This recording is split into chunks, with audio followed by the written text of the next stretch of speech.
I'm out here. What's up, duelists? We're now entering the RBET zone. Hold up, I gotta post a link that I'm live or something. Yeah. Right, live now. Boom, got him. YouTube updates, post time. Give me 1 second, folks, and then we shall be underway. What's up, duelists? Welcome in to the stream. The first of the back-to-back RBET weekends. What's up? Dominate the woods. Today we shall be predicting the future. Ooh. When are the signups for online? They're open now in the really big Yu-Gi-Oh Discord. So if you want to sign up for this tournament, it's free to play in. It's tomorrow at 10 a.m. Pacific time. What's up, Camille? What's up, James? How you doing? James says, thank you for keeping Edison alive. If it were not for people like you, I would have locked away my Edison format cards to build up dust forever. That's awesome, James.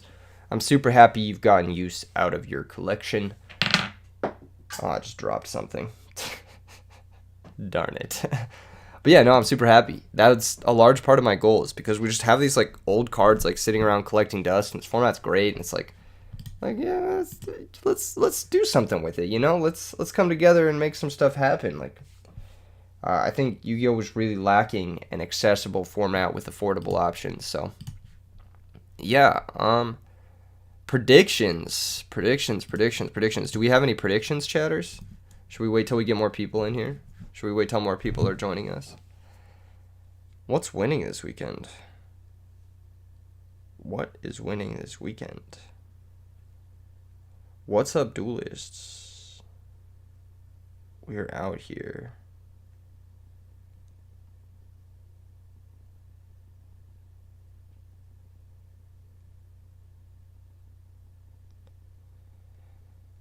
Any predictions?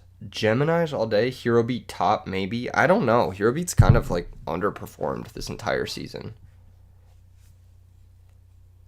Hero Beat's weird because it's been like the number one represented deck almost all year, and it's been like one of the least representations to top conversion rate of any deck.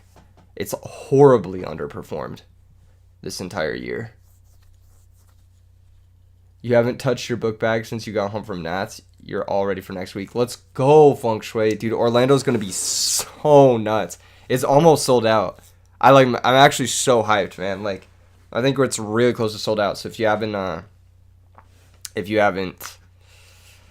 booked your thing, if you haven't signed up, do it now. Chaos Plants, hopefully. Orlando about to be big hype. Orlando's going to be so fun, dude. Orlando's going to be so lit. Moreno Valley was like, it was a dream. Dragons value something with Miracle Fusion. That's a safe prediction. Anything but Blackwing? Why do you not like Blackwings? I feel like Blackwings is like one of the most fun, most technical decks in the format. Is there a reason to not like that deck? I feel like there's not really a reason to not like that deck. That deck's super fun. Have you ever played it? Blackwing release date. What's my favorite Blackwing monster? It's just too much. What do you mean it's too much? Like, is it too much? Oh, it's too popular. Oh, okay, I see what you're saying. I mean, I don't see anything wrong with it. So the reason is the non-games with Whirlwind and Top Deck Blizzard. I think Whirlwind is not as bad as people make it out to be. Most decks have their Whirlwind. You know what I mean? Most of the decks in the format have their equivalent to this card. What's up, the man? What's up? HT19, how you doing, bro? Last time we were kicking it in Vegas, that was fun. People are just bored of Blackwings and stopped playing them. No, that's not it. People still play Blackwings. Nice use of the emotes. You got the Treeborn Pog. I need to add some new emotes. You guys have any ideas for emotes? Because I need to add some new ones. I need to add some new emotes. You want to see a pure light swarm because you like to see the RNG. That'd be pretty hype for a camera. I love seeing wolves get milled on. Like, I think this card is like one of the most hype cards to see on camera. I'm going to put him in our tentative predictions. Oh, that's sick. Okay, sounds good. Wait, he's showing up after the RBT? Or is he going to be at the tournament? The man? Let me know. What's up? Assault Mode says Whirlwind and Blizzard emotes to trigger people. We already have the Blizzy emote. What's up, Austin? How you doing? Brian Furman with knock montage. Yeah, we gotta get some bluff knock emotes in here. Zeta and Black Skull would be cool emotes. Oh yeah, they would be actually. Black Skull Dragon would be a cool emote. Black Skull. I just don't know if it would ever come up, you know? I'm trying to come up, like, have ones that would, like, come up frequently. Dark Horse Frog Monarch. Horse. Are you talking about Nightmare Horse? Or are you talking about Rabid Horseman? Mystic Horseman? I love how this fusion is, like, quite literally a fusion. It's, like, literally half of each monster just stacked on top of each other. I always liked, this was, like, always one of my favorite cards as a kid. What's up, James? Sad you can't play tomorrow? It's okay. I mean, appreciate it, though. The stream and the tournament should be a lot of fun. If you guys want to enter, it's free to enter. You can join the Really Big Yu-Gi-Oh! In the description below. Starts tomorrow at 10 a.m. Pacific time. What's the most universally hated Edison deck at the moment? I don't think there's really a universally hated Edison deck. Everyone has their favorites and their least favorites. I think my least favorite deck is probably... I think Vayu Turbo is so boring. I think that deck is incredibly boring. Like, if I'm going to play, like, a Hamster Raiko Kaius deck, I want to play Quick Draw. But that's just me. Some people really like Vayu Turbo, and I think that that's also justifiable. Like, everyone has their own preferences, right? Some people think Hero Frog is boring. Some people love Hero Frog. It's like... It's just, like, it's hard to hate a deck because all of the decks have their own, like, cool intricacies. But, speaking of decks, we should start predicting. What does everyone think is going to win tomorrow? What does everyone think is going to get first place at RBET tomorrow? What does everyone think is going to get first place? I want to know your opinions.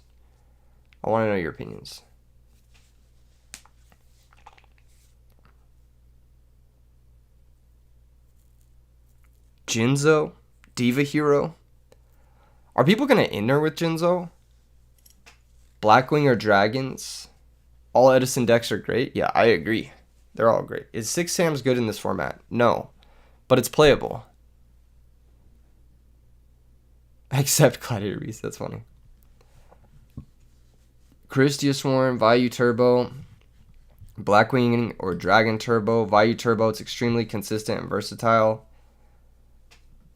I don't think it's that consistent. It is pretty versatile, though. Norlaris is abysmal to play against, but it's very fun to play.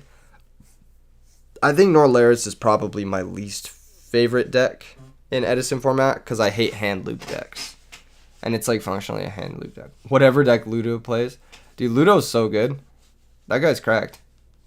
It would be dope to see a Christia list win. I agree. I think it would be really dope to see Fairies win.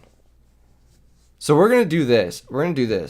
What we think is going to win versus what we want to win. What does everybody want to win tomorrow? Because, like, I know what you guys think is going to win, but what does everybody want to win? Martin says, please no 2-hour round 1 again. We're actually doing we're doing different time rules this time. We're doing end of phase. So we're doing the same time rules that we're doing IRL. So the rounds should be at most like 50 minutes. At most. You want zombies to win. You want Machina to win. Welly Dad, zombies. Okay. We got a couple, 3-ish votes for zombies. You want Carpath Moja to win. Won't happen again. You want a Fairy or Disaster Dragon list to win so badly. That'd be cool. You want to see Lightsworn win with RNG Wolf. Your wish list would be fairies and Gemini. All right, let's talk about what people want to win versus what people think will win. Let's say, what's Disaster Dragon? Mass Dragon. That's kind of a Disaster Dragon card. Zombies, we'll put Pyramid Turtle. And then Welly Dad, we'll put Well. And then you want to see Machinas, we'll put Machina. Fortress. And then someone said Moja. God damn it, Enraged Peacock. I'm not putting Moja. Nobody wants Moja to win. No, I'm just kidding. Ojama for the win. Evan was telling you about the December event he wants to do. He was like, it'd be between that. That'd be pretty sick. Hopefully we can make something like that happen, man. We'll see though. It can be we gotta coordinate a lot of stuff to make sure that happens. Burn. Gemini, I guess. Some people mention Gigaplant decks. Is Assault Mode a thing? Yes, but it's very linear. And it gambles a lot on the opponent just like not drawing Crow. If that makes sense.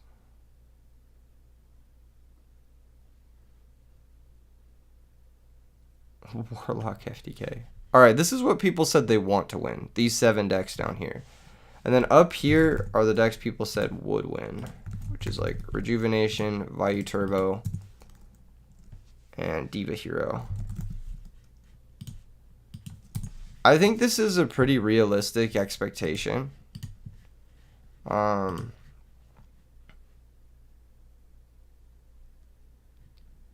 think the best... Oh, it's weird because nobody put Blackwings in either, really. What I actually think is going to win the tournament tomorrow is Quick Draw. I think Quick Draw is going to win. I think Feng Shui is going to win the whole tournament with Quick Draw. What's up, Math Guru? How you doing?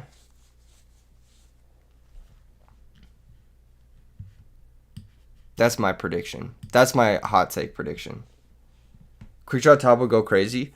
Quick Draw Top's pretty consistently last year. Like, there was one in, like, almost every single top 8. I think it would be cool to see a Gladiator Top. Just because, like, they haven't. Joshua Schmidt, you tried his deck and it was pretty good. Yeah, I liked the Joshua Schmidt list. I like Feng Shui's list. The one with Doom Caliber, that one was really cool. I've liked almost every single Quick Draw. I like Beast Mode's Quick Draw deck. There was a lot of people who topped with Quick Draw. I think Blab topped with Quick Draw. Was it last season? I think Quick Draw is really underrepresented. Quick Draw and Gladiator Beast are pretty underrepresented. Because, like, if you look at these top 3 decks here, I actually think Quick Draw destroys Diva Hero and Vayu Turbo. Like, I think Quick Draw beats those 2 decks really badly.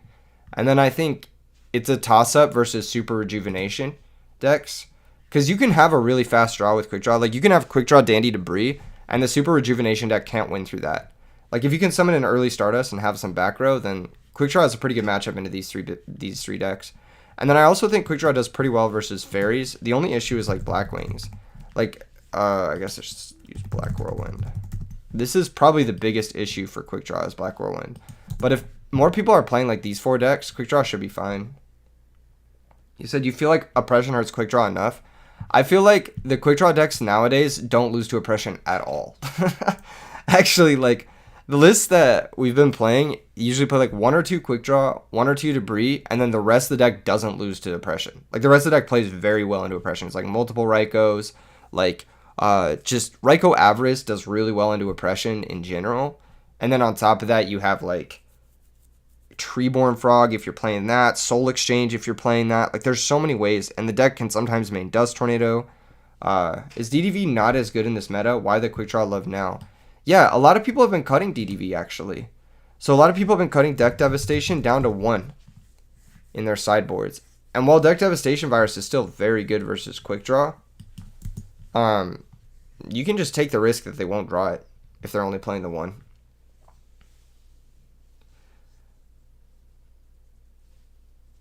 He said Vayu is 50-50 because of Oppressions and OTKs. I will say Quick Draw is one of the hardest decks to OTK because they have this motherfucking card right here. Literally, this card makes it really, really hard for decks to OTK it. Like, if you can just get 2 tokens in play, do you know how many resources that takes to OTK from Value Turbo? It takes so much resources to OTK through 2 Dandy tokens alone. And that's not even counting like Gore's Trag, Fader, like whatever else.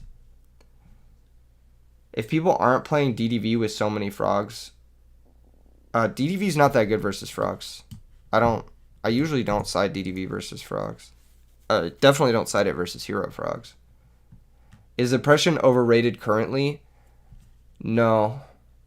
I think oppression is accurately rated. I think if you're playing oppression to beat decks like Diva Hero. Diva Hero is held in check by cards like oppression. Side trap stun. I don't expect to see a lot of traps. The trap heavy decks like Black Wings and Value Turbo, trap heavy in quotation, like air quotes, like heavy, you know what I mean? Like they're not that trap heavy. They play like maybe 10 traps, and they can usually side them out. And they play books. Like if you side traps on, it's like you have to play around Book, you have to play around Crow, you have to play around Gore's Trag still. Like there's still so much that Trapstone doesn't cover. It doesn't cover Honest, Kalute. It doesn't cover like onboard stuff like Thunder King, Stardust. You know, so it's like it doesn't cover Drago, doesn't cover Dyna, Vanity's Fiend. I think Trapstone is a little bit, it's not bad, but it's just not great. What's up, Javier? How you doing? Welcome to the stream. Right now, we're predicting what's going to win. So what has been winning are these 3 decks. Value Turbo, Dragon Turbo, and Diva Hero. These 3 decks have been winning. I think they've won the most events this year. I think Chaos Fairy won something, which I guess we can represent with Enrise. What else won this year? Black Wings has won some stuff. Do I think Machina Gadgets have competitive viability, or is that Cope? There's one player who's been doing pretty well with it in SoCal. You want to see some form of zombies take it home? Zombies have been they've been underperforming. How you doing, Baron? Yeah, zombies have been very underperforming, unfortunately. I feel like they haven't closed. I think they've won 1 tournament I think they won 1 RBET this season. I'm not sure. I don't remember. I don't know if that was this season or last season. I think it might have been this season. I think they won 1. When did Chaos Fairy win? It won Deck Devastators. It won Deck Devastator. Carpath won with Deck Devastators with Chaos Fairy. I don't remember what won the last Deck Devastator. I think it was Dragons, wasn't it? It was Disaster Dragon. It was like Fitz Dragons, which I guess I'll use Red Eyes for. I'll use Drago for it. So these are the decks that have won this season, I believe. Snack won something with Cat recently. No, it was with Value Turbo. She won with Value Turbo. If you're talking about the European tournament, Zombie's underperforming because Beast Mode hasn't been playing. I think he topped. I think he topped the first RBET with it, but yeah, it does help to have a dedicated player behind a deck. Like usually when you have someone who like no lifes a deck, that's when the deck starts to perform like consistently.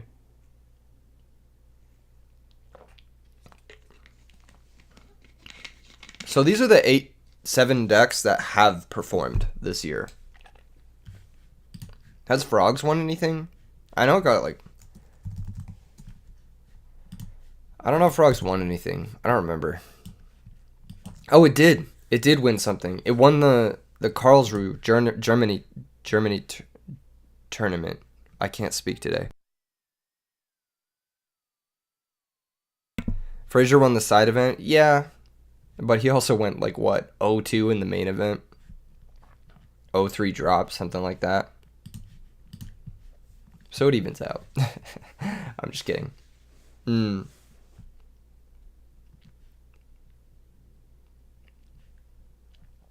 think these are the decks that have won things, right? Amaryllis Plant Stuff win anything? I think it just won a PS5 tournament. So, like, I'm talking, like, the big events. These are the decks that have won big events. These up here, because RBET is big, right? RBET is, like, on average 3 times the size of a PS5 tournament. It's usually, like, 200-ish players. So, up here are decks that have won, like, 100 to 200 player tournaments. Down here is, like, if we were to rank these, like, Amaryllis and Fairies have both had really good showing at, like, the 64-person PS5 tournaments. They've been doing really well on those circuits. Gemini has been okay. Like, it's just barely missed top 8 in a couple of different things.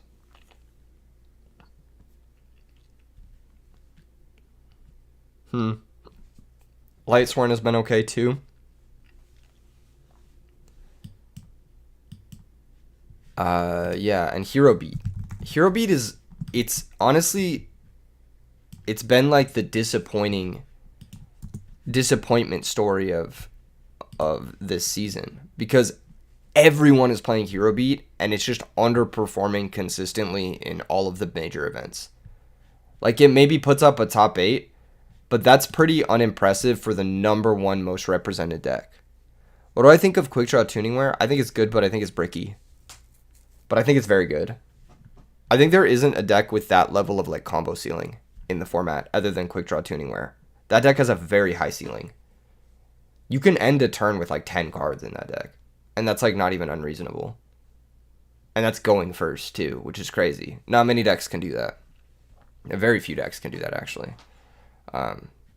Only decks I can think of is, like, Quickdraw Tuningware and Dragon Turbo. Yeah, so a large majority of people are playing Hero Beat, but only a minority of them are even making it to the top 8. And that's just because I think the deck is generally underwhelming. Like, I think it's, like, generally worse than the other stuff you can be doing in the format. These decks up here are the ones that have won major events in the past, or this season, I should say, which is pretty interesting. If you look at the metagame right now, like, based off of what has been winning, I guess Diva Zombies is, like,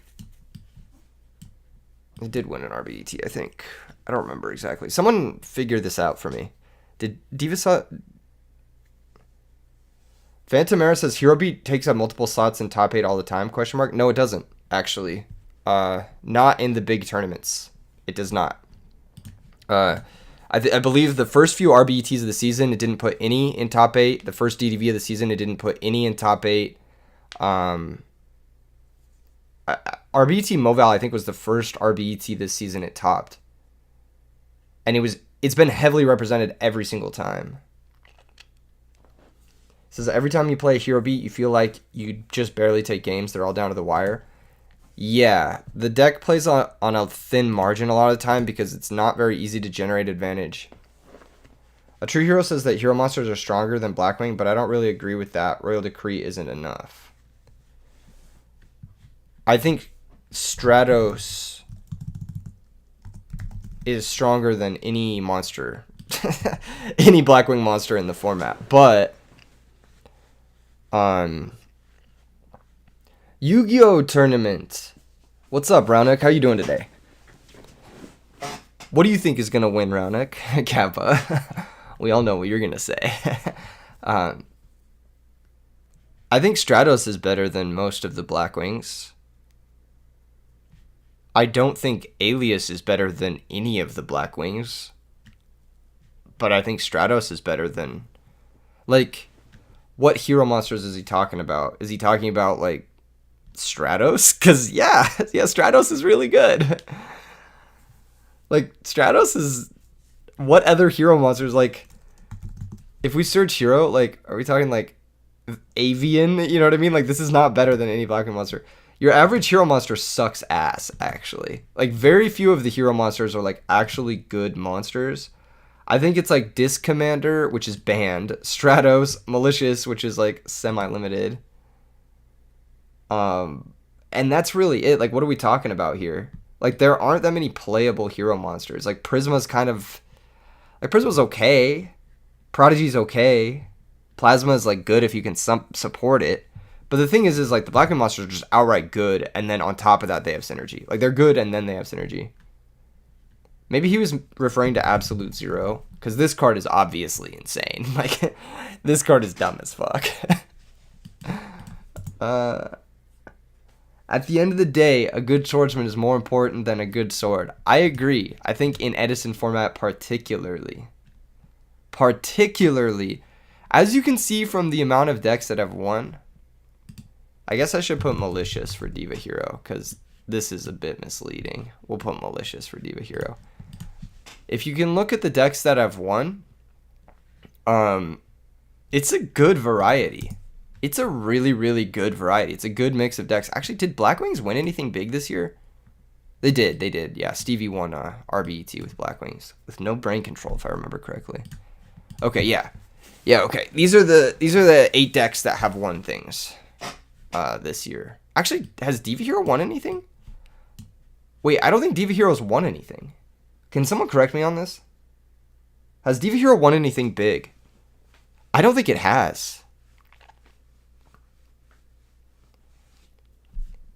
Yeah, but we don't talk about that tournament here, Phantom Era, because it's not a real tournament. Multi-day tournaments, we don't talk about those. They're not real. There's a lot wrong with that. Also, like, you know, like replays being public, shit like that. That's just like, eh. What's up, Sevilla? How you doing? I'm talking about big tournaments. You know what I'm talking about? I'm not talking about like that kind of shit. I think these are the 7 decks that have won things. Mojo won a tournament. I'm talking about big tournaments, SD Lime. Mojo won a 22-person tournament, which is, you know, that's a win. I'm not going to discredit a win, but it's not the same level as like a DDV or an RBET. Or the Karlsruhe tournament, which was won by Frogs, or the Nats, which was won by Vayu Turbo. So these are the 7 decks that have won things. And if you predicted any one of these 7 decks, that'd be a safe prediction. My not so safe prediction is that Quick Draw or Glads will do well. I feel like these 2 decks are horribly underrepresented. Like, horribly underrepresented. I feel like you could predict Diva Hero would do well, and it would also be a pretty good prediction. And I think you could predict Fairy or Amaryllis would do well, and it would be an okay prediction as well. I feel like Diva Hero, Fairy, and Amaryllis are in that, like, they will win something eventually. Like, you can count on these decks eventually winning something. Gladiator Beast and Quick Draw is more like, they're like wishful thinking. But I think they might do okay. Diva's best placement this year is a True Hero 2nd place. That is still a really good finish. You went 3-0 with Dark Gaia. Seemed good. Your big guy build anyway. Have you messed with it anymore? Only a little bit. Ben boy. Only a little bit. I've messed with it a little bit. I think Dark Gaia is legit. I just think it's, you got tough competition. You got a lot of tough competition. You got a buddy going. He is using Glads, and he has topped a few YCS and ARG events. So you might see Glads in top. Maybe. That's one thing. A lot of old school players have come back, and they've been like, a lot of people with like YCS tops and stuff come back to these RBETs, and they play in them. And some of them do pretty well, and some of them don't.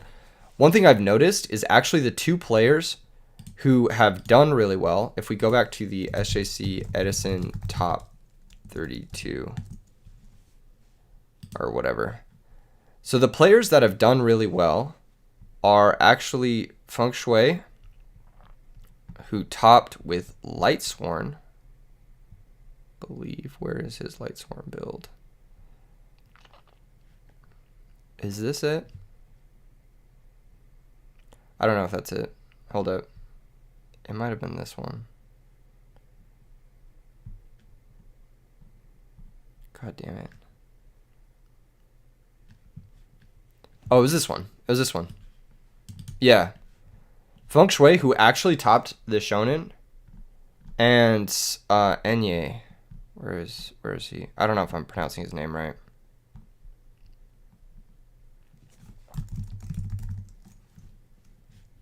No. Yeah, Enye, yeah. I don't know if I'm pronouncing his name right. I'm super sorry if I'm not. But both of these players have done really, really well. Like, throughout the years. And they've also... What's up, Feel Good Gaming? How you doing? Context. Love an RBT tailgate stream. Welcome in. What do I think is the best way to play zombies? You just joined the stream. I'll get into that in a second. So I think Feng Shui and Enye, they've both had really, really good showings. Even after, like, they have definitely not Sunset. Consecrated Light cheat codes. Yeah, exactly. Yeah. I think you were cooking with that list. But you guys topped the Shonen. You know what I mean? Like, you guys have been doing this shit for 13 years. You know, this is just another day in the office for you guys. Like, you could pull up with fucking, I don't even know, like, Malicious Fiend or something on top. Jeff Jones came back to play Edison format and he scrubbed out in his tourney. That sounds about right. Yeah, that sounds about right. I think that, like, the way Jeff Jones approaches the game he hasn't updated his play from what I've watched. You think Jeff tried to run back with the card he won card for card with? That would be insane. That'd just be like playing with an unreal handicap, because some of these cards, like, dude, he cited Gotham's Emergency Call. Why? He cited Swallow Flip. What was that for? Like, what does Swallow Flip even do? I don't even think I've read that card. When negate the activation of an effect monster's effect that activates when a monster is special summoned, including itself, and destroy it. So, Christia? I don't even know what it's for. What are you citing that for? Like, why? It's for Glads? What, for Geysers? Isn't Mirrorvo's just better? Your opponent special summons a monster from that deck. Destroy that monster, and if you do, draw one card. This one draws you a card. Isn't this just better?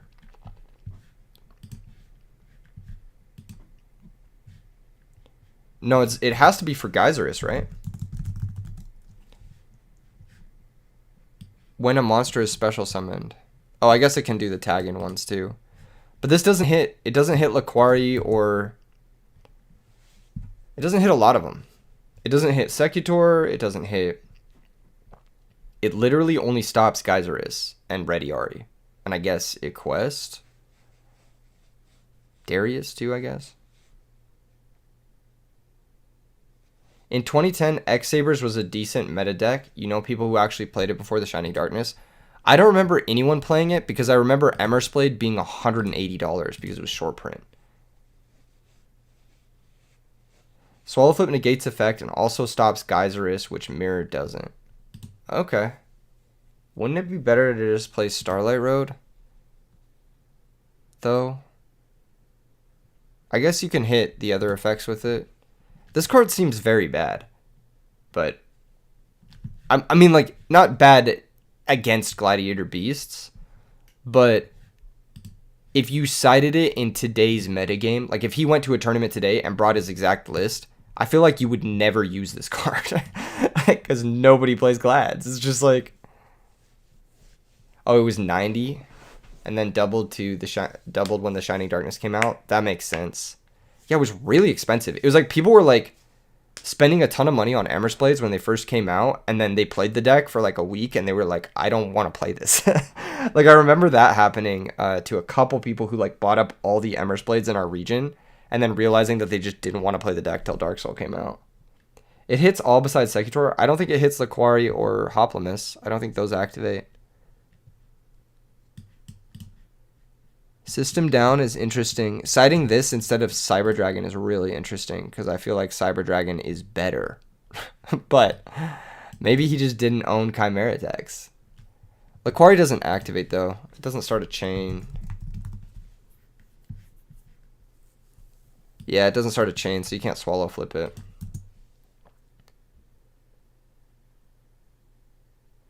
You know what's going to win this weekend? Exodia Turbo.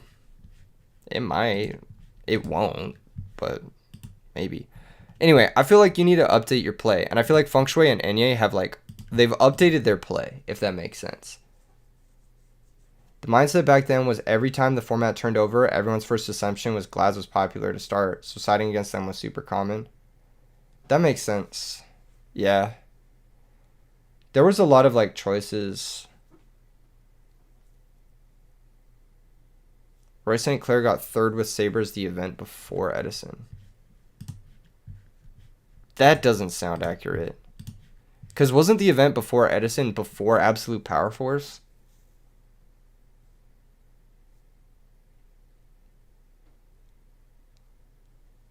Let's look it up. What was the event before Edison? Does anyone know? Someone's got to know that. I'm not going to randomly Google and try and find it. System Down was more of a blowout. System Down is more of a blowout if they have oppression face up, yeah. That's true. But Cyber Dragon is just like, it's ridiculous. That card is ridiculous. What cards made Edison Edison? What do you mean? What does that mean? I don't understand the question. Did I see the Crystal Seer Hero deck? Yeah, I built the Crystal Seer Hero deck.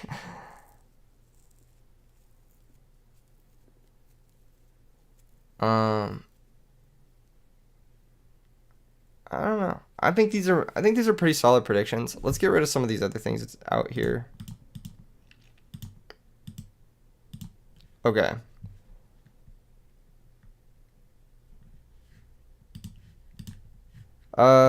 Roy St. Clair, I knew him personally. He was a cool guy.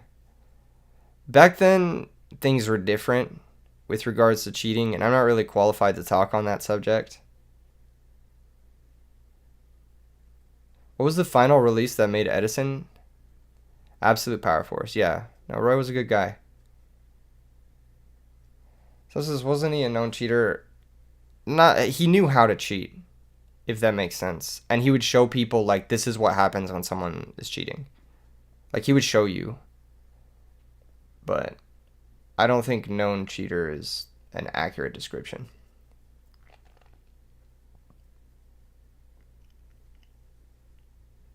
If that makes sense.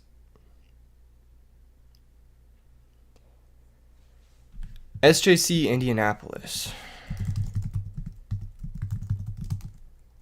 Top 16. Is this it here? No, that's 2011. Is there a... Was it in 2010?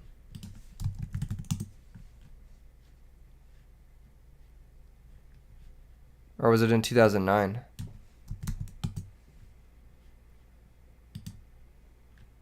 This is a top 16 report from White Boy 87.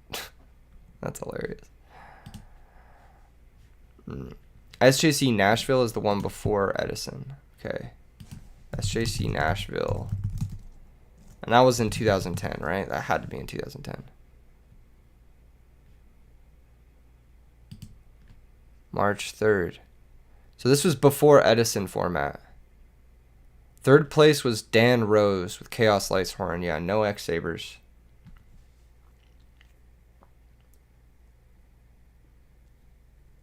How's it going, Bread Squid?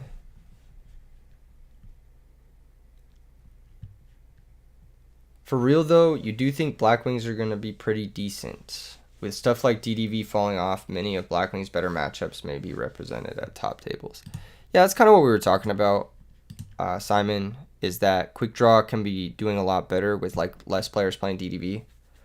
Was X-Saber out at that time? I don't think so. Emer's Blade wasn't out. A lot of the Absolute Power Force stuff wasn't out. Sabres were tier 1 in 2010 post Shining Darkness. Yeah, it was definitely sometime after Edison. It had to have been. But I actually don't think Sabres were tier 1 post Shining Darkness. In hindsight, I think like if we're gonna take a little tangent here. We're gonna take a little tangent. I actually think tier 1 was Frog FTK, Herald of Perfection, and that's it. And every other deck is worse than these two decks. The only other decks that could compete like were Infernity and Saber and Glads. Like, if you guys revisit this format, this is the tier list. It's tier 1 Frog and Herald, tier 2 Infernity, X Saber, and Glads. And everything else is like not worth playing. Like, you have no reason to play any deck but these. You have no reason to play. Like, why would you ever play anything but the deck that kills 66% of the time turn 1? Like, what? Why would I play any other deck? Like, saying that X Saber Glads were tier 1. Okay, just because you topped with them. Maybe they were in that moment. You think this is when you started playing MTG? This is when a lot of people started playing MTG. Because Frog FTK was miserable. It was like almost gentleman agreement to not play it.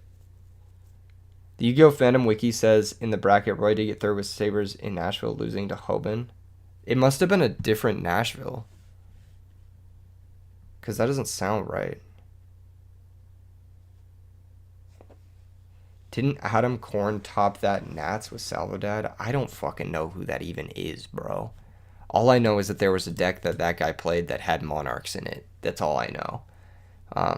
My Yu-Gi-Oh! History lessons are just like, I just remember like, this is the tier list, right? It's like Frog FTK, Herald of Perfection, Infernity, X Sabers, and Glads. And like, if you played any other deck, it just wasn't worth it. There was literally nothing. You said nah, it's 2010? That doesn't sound right. We literally just looked at the top, didn't we? Hold up, let me pull that up again. Yeah, we literally looked at the top and it didn't say. Let's see. Oh, here it is. Did he get third? He wasn't listed as third. He might have made top 8.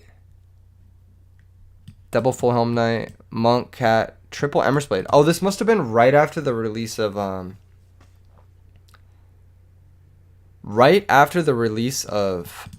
Absolute Power Force then. This must have been like literally 2 weeks after the release of. When was Absolute Power Force released? I think this was right after the release of Absolute Power Force, right before the ban list. Someone correct me if I'm wrong. Yeah, because this was pre-ban list. The top 16 breakdown isn't in order. Oh, okay, that makes sense then. Then yeah, he did get third. That's cool. That is cool. I wonder if we could learn anything from this list. Triple Saber Hole, interesting. Triple My Body is a Shield. Double Saber Slash. I wonder if you copied this exact list, because this is Edison legal list, right? Someone correct me if I'm wrong, but this list looks Edison legal. I don't think there's anything in here that's not. Oh, this is kind of an issue. That's not Edison legal. 2x Bryonic. Oh my god. Imagine. Dude, imagine. 2x Bryonic. Ooh, that sounds lit. That sounds fucking lit. What the hell is Tuner Scheme? I lost to it like 2 days ago. It was in a video I did 2 days ago. Hold up, let's go back to the predictions. It's fucking good. This card is fucking annoying. It's basically just Snatch Steal. When your opponent summons a Synchro, you take control of it. 3 Saber Hole is cringe. 3 Saber Hole is like, I have loaded dice. Because going second, this card is nothing. Also, it's interesting to see triple My Body as a Shield with triple Saber Hole. Like, that's an interesting combination. His list is really interesting. I really like main deck Haiku in Lightsworn formats. Triple Lightmare for the Lightsworn, triple Consecrated for the not Lightsworn. Double Soul Release for Lightsworn. Yeah, he looks like he was built to beat Lightsworn. just stifle their summon with Saber Hole or stifle their JD or Celestia with my body as a shield. It's just very heavily metagame to beat Lightsworn. Which, to be fair, if there's a meta where X-Saber is just going to do anything, it's against Lightsworn. So it's not unrealistic. Plus, this was post Absolute Power Force and post Hidden Arsenal, so he does have the Edison cards that, so it makes sense that this topped. This looks pretty good. I don't think this sort of deck would go over so well in Edison because Edison is so Royal Oppression and back row heavy, and it's not very like, not back row heavy, but like the interaction that exists in Edison, like Caius the Shadow Monarch. Yeah. But we could copy his list. We could copy it and try it for a video or something like that. I'm going to go ahead and I'll leave this tab open for myself for later. All right, so we got predictions here. We got some predictions. Try it for a series. Use historically decks and vids. I've already done that. I did it with Jeff Jones deck and it was terrible.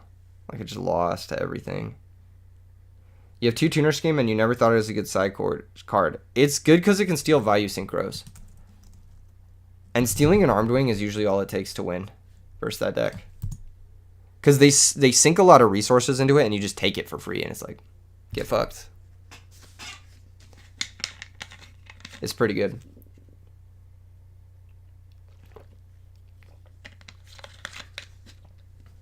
That being said, most people aren't going for Armed Wing into back row usually.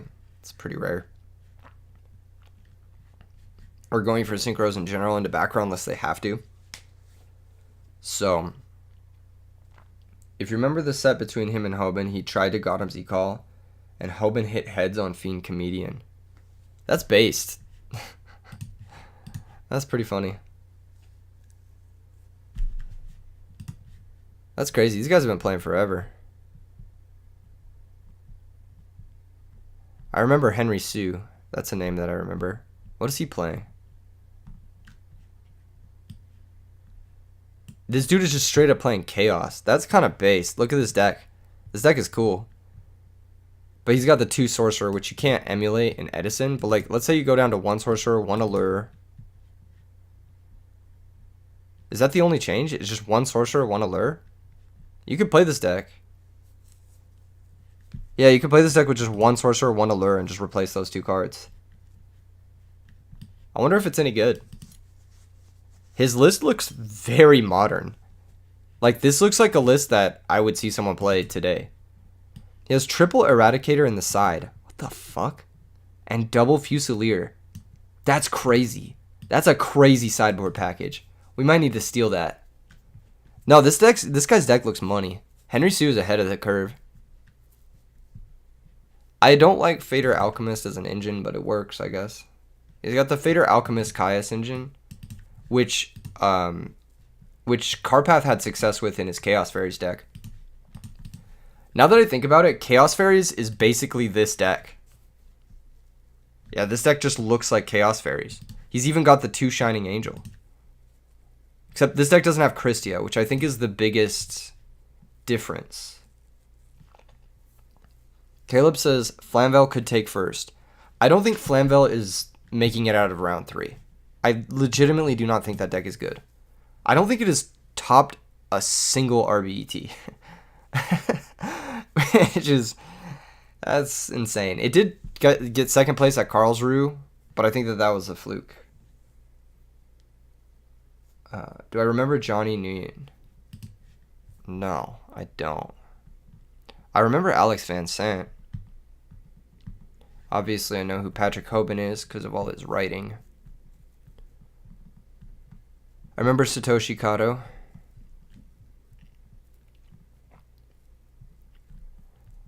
I don't remember a lot of these players. I remember Dion Patterson. Look at this deck. This deck is disgusting. 1 main deck Legendary Jiu-Jitsu Master. 1 main deck Haiku. Double Allure, triple Black Whirlwind. Blackwing fans losing their mind right now. Blackwing fans going crazy right now.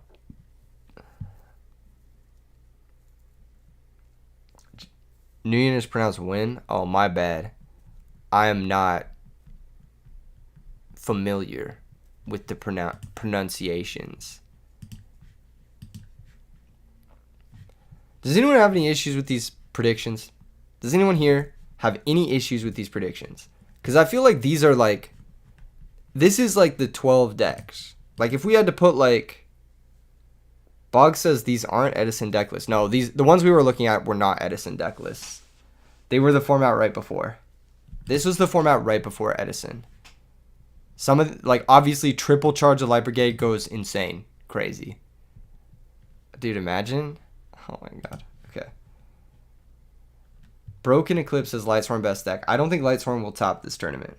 I forgot about Flamvel Cat. Team Yu-Gi-Oh! Awesomeness. Awesomeness spelled wrong. I did not forget about Flamvel Cat. I promise you that. What do I think of Rescue Cat? Ooh. I'll tell you what I think of Rescue Cat. So, like, what's the number one thing people complain about? It got third in Maryland, didn't it? Yeah, it got top 4 in Maryland, but the tournament was like 48 players. I'm talking about, these are the decks that have like one events that have at least 120 players. These decks up here, these 7 right here. And then down here are the decks that I expect. These are the decks that have performed well in like the next tier of tournaments that could also very much top and win RBT. How many rounds are projected for day 1? Probably 8. Probably 8.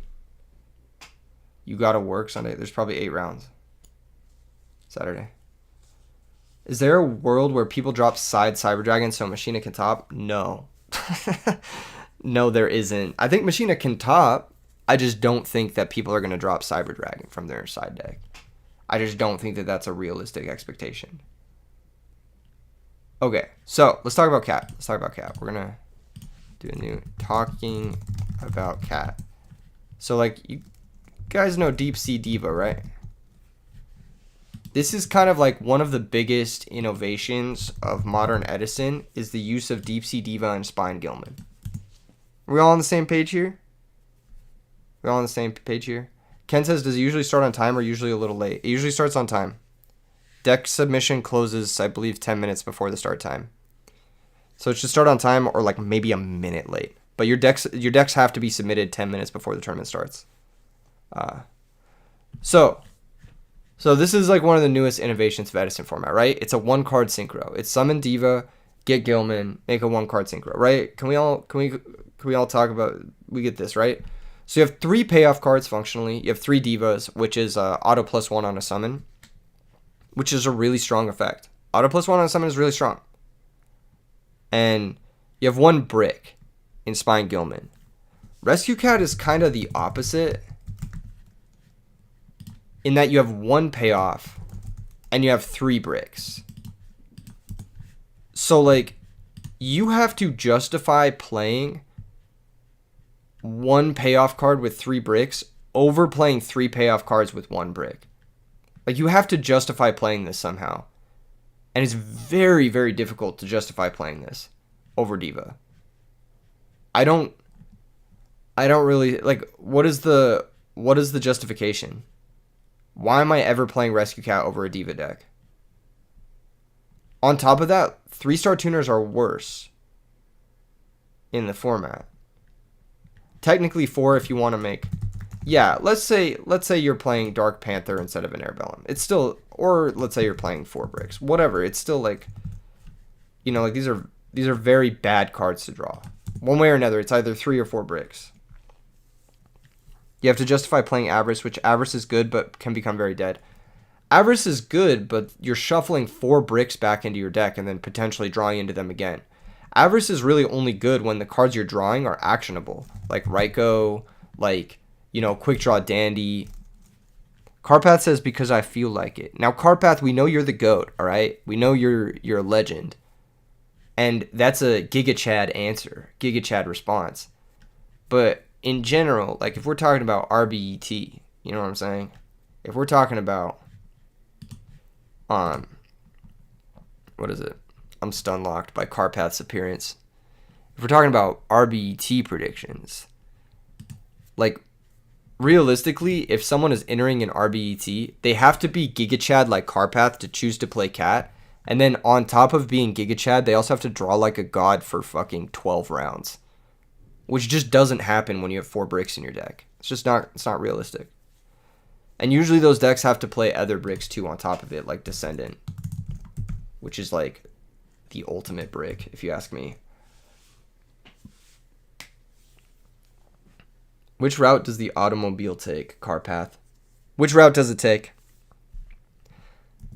So that's my opinion, not opinion, but that's just like the reality of playing Rescue Cat in this format in hindsight.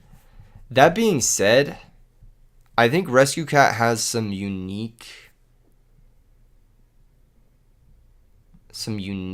draws to it.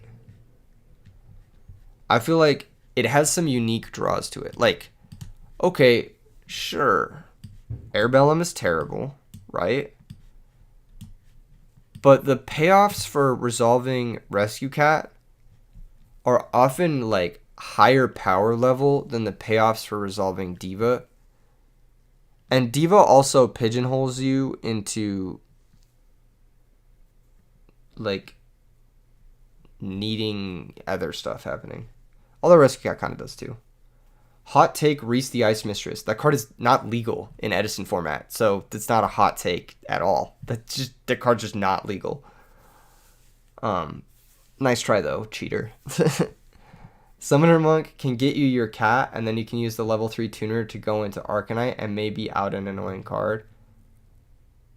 So you're telling me, with Summoner Monk, I can discard a spell card, so I can go -1, summon my Rescue Cat, make an Arcanite, so discard a high value spell card, make an Arcanite, blow up 1 card, and basically trade my spell card for 1 card, and I end with a 1400 attack point monster. You realize that exchange is terrible, right? Hot take, Lost Blue Breaker. Hot take, what is that one card? Atlantean Dragoons. What is the one? Marksman. There we go. Atlantean Marksman. Smashing Ground Turbo. Yeah, it's like Smashing Ground and Hitatsumi Giant. Like that's your end board. But in order to build your Smashing Ground and Hitatsumi Giant, you have to play 3 bricks on top of that. Without Darkstrike Fighter, it ain't worth it. That's so, yeah, exactly. It's just not worth it. Hot take, Ash Blossom. Yeah, what if they just ash your Summoner Monk? You ever consider that? Hot take, Neptibus. Literally hot take. Literally hot take. This guy is shredded. That guy's the Timothy Chalamet of Atlanteans. Let's be real, the level 7s are trash. Where's our Scrap Archfiend? Ask Spencer.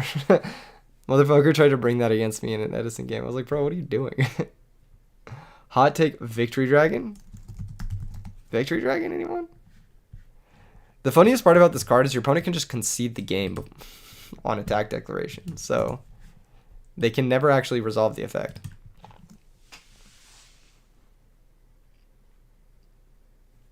So why are we using Rescue Cat? That's a real question. Why are we using it? What are the level 7 synchros in the format? What are the payoffs for this? Oh, let's figure it out. Okay, can't summon Nitro Warrior. Black Rose Dragon, sure. Arcanite, sure. Can't summon Armor Master. Life Transfer, not really. Darkstrike Fighter's banned. Can't summon Exploder Dragon Wing. Power Tool, Urbellum, Ancient Fairy. Can't summon Ancient Sacred. Can't summon Junk Archer. Can't summon Zeman. And that's it. So you have these 5 synchros. So you have either more bricks in the Equip Spell Power Tool vibe. You're summoning Urbellum, in which case your opponent has played nothing, and the Airbellum would have done the same thing, but better. You have Ancient Fairy Dragon, which going -1 into an Ancient Fairy Dragon is like, why am I doing that? Arcanite, which is definitely a good card. Like, don't get me wrong. Arcanite Magician is definitely a good card. And Black Rose Dragon. The issue is Debris Dragon does Ancient Fairy and Black Rose better. Arcanite still isn't good enough. There are so many games where I resolve Monk, Cat, Arcanite and still lose, even after I pop 2 and discard a card from the opponent's hand, because that's pretty much your entire payoff, and it just deals 3,000 damage, or 2,000 in the instance where you have to pop 2. And then Herbellum, which is like completely dependent on whether or not the opponent commits their cards to the field. And it's also weak as shit, and can't attack over Catastor, or Android, or any of the other like turn 1 threats that like matter, like Armed Wing, or Caius, or whatever. You know what I mean? Like, this card just can't attack over anything. In fact, none of these guys can attack over anything. None of these guys can attack over a Caius. So it's like, bruh, you're telling me I have to play 4 bricks? I can't even kill a Caius? Like, at least Diva, you play 1 brick, and it 1-for-1s with Caius. Like, okay, you know? Because you just go Android Crash. And that's fine, you know? Herbellum and Dark Panther make a level 6. Yeah, they do make a level 6. But then we'd have to play Dark Panther. So now our deck, instead of having 3 bricks, has 4.5. Because, like, if you think about it, if you draw a cat, Monk becomes a brick. So it's a half brick. And a Monk without a spell is also a brick. So it's another half brick. You know what I mean? It's almost a, you know what, girl math, it's a full brick. Summoner Monk is a brick.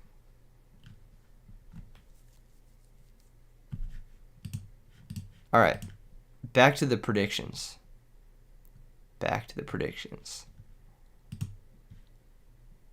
Alright. Dark Panther is cool as fuck. That is true. This is one of the hardest cards ever created. This card is tight. I think it's epic to copy Dark Arm Dragon with Dark Panther. That is based. Okay, chat. Which of these decks is winning? You got 12 decks on your screen. Which of these decks is winning the event? Or is it a secret third option? Which is it? Which is it? I need to know. Because I want to reflect on this. I want to reflect on this predictions and see if you guys were right. You guys have been right in the past. I'm not saying you guys have been wrong before, but I guess we'll see.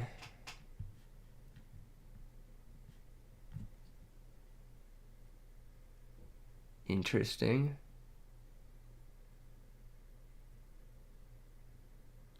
Literally no one is picking one of these 12 decks. That's crazy. Y'all are crazy. Secret third option? Carpath's been cooking. Carpath's been cooking. He's the only person that when he says secret third option, I believe him. I'm like, oh no, he actually has the secret third. No, it's actually happening. Roundix specifically is winning. No, dude. Every time I say Roundix gonna win, he does terribly. So I can't say he's gonna win. I literally cannot say he's gonna win. Flamvel is winning. Copium, dude. Just sell your super rekindlings. Literally just offload those ASAP. They're not getting better than right now. Trap Dragons? It could. It won DDV. It actually has a couple of wins. I think it won something else too, a smaller tournament.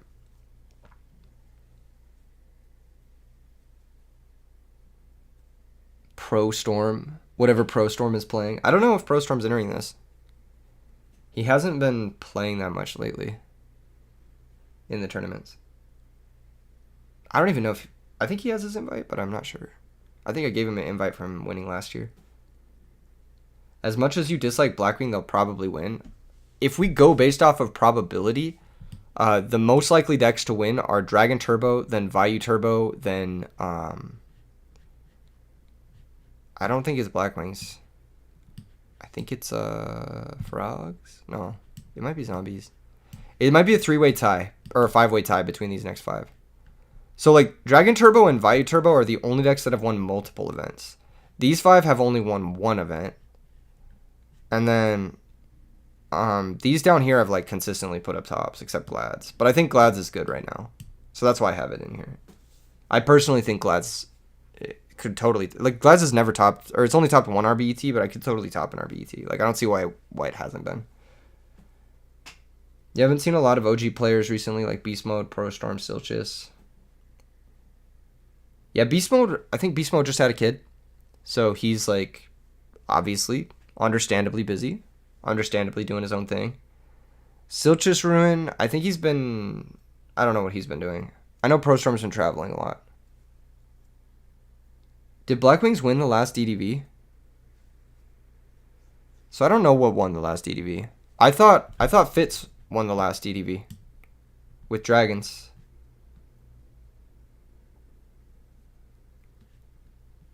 I'm pretty sure Fitz won with Dragons.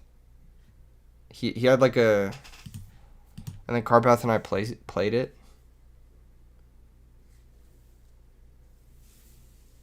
On the last, was there another DDV? Did I miss a DDV somewhere in there? Right, Coco won the last DDV with Black Wings. I must have slept through that one. Yeah, I must have missed that one. Okay, so Black Wings has 2 wins. Black Wings has 2 wins. So it'd be the third most likely. Like, if you were going based off of just, like, statistical wins alone, it would be the third most likely. So it's definitely not the most likely. It was the one that had 50 drops because Challenge broke. Oh, that's why I didn't. Yeah, that's why I didn't talk about that one. That's so unfortunate. I feel so bad about that.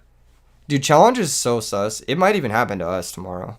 Like, I think every other tournament Challenge has broken. It's just, we're working with freeware here, so.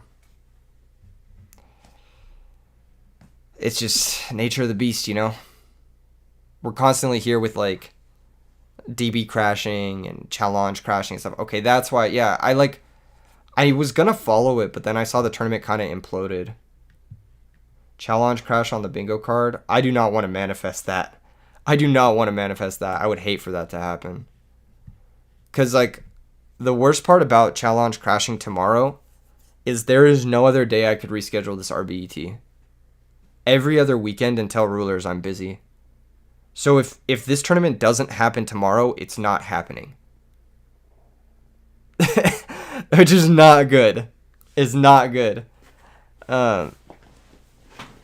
Yeah, we can't afford it to happen, unfortunately. He will remake the bracket in a different platform. Sevilla, I would not expect you to do that. Remaking a 200-person bracket by hand, on demand, is invite for Rulers top 8? Yes, that's what it's always been, yeah. Top 8 gets the invite. Because that's just what it's always been. Are there any other platforms? I mean, if you're manually remaking it, you could also just make it by hand too, but I cannot expect anyone to do that. Like, that is just insane. It's not worth it. When is Rulers? I believe it's the weekend before Thanksgiving. But I have to double check that. Don't quote me on that. Yeah, don't quote me on that. I don't know for sure.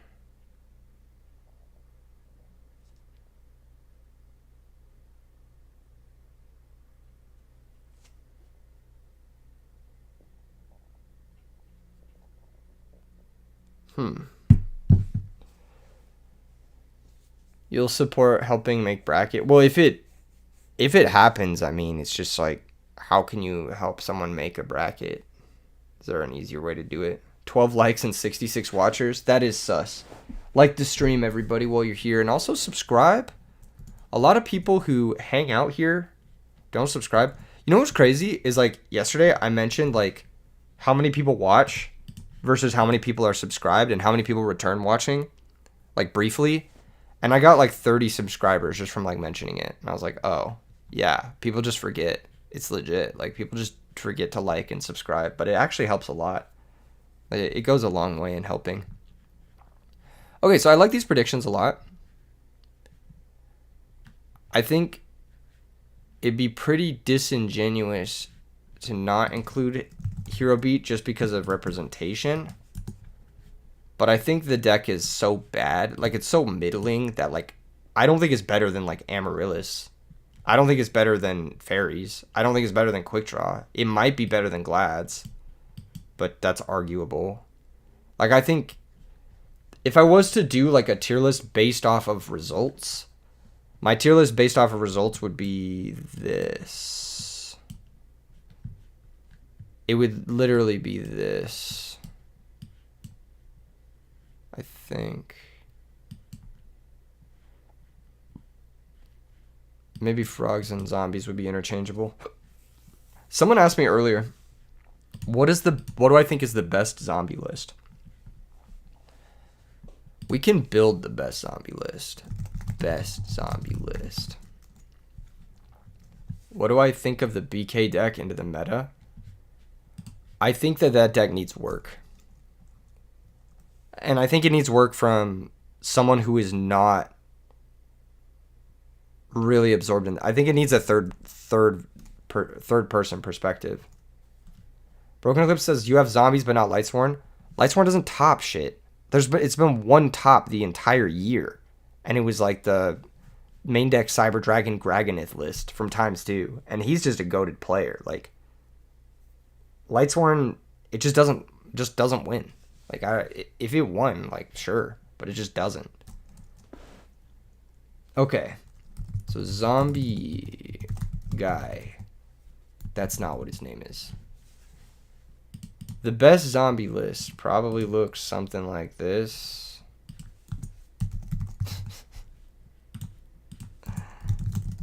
Okay. Probably looks something like this.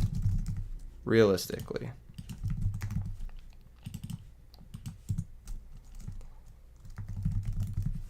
Where you just good card max and you play 2 Crow.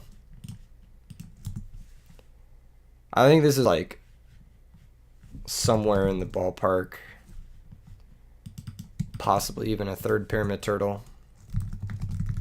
I'm not sure about Reaper. I've never been super high on the card, but you can play it in this deck to stall. I think this is like roughly your good zombie lists, you know, Brain Control, Storm, Typhoon, Allure.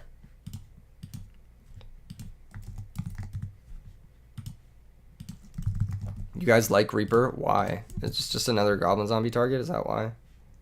But it's old head bias. Alright, yeah, I don't know if it's good or not. Foolish, probably. Book of Life. Sangin? Maybe, I don't know. Just depends on your tuners. You hate recruiters, you hate Pyramid Turtle. Why? That's like me saying I hate Reinforcement of the Army. Why would I hate this card? I have no reason to hate this card. See, a lot of you guys are just saying cards that I think are like optional. These are the cards that I think are not optional. These are the cards that I think you need to play.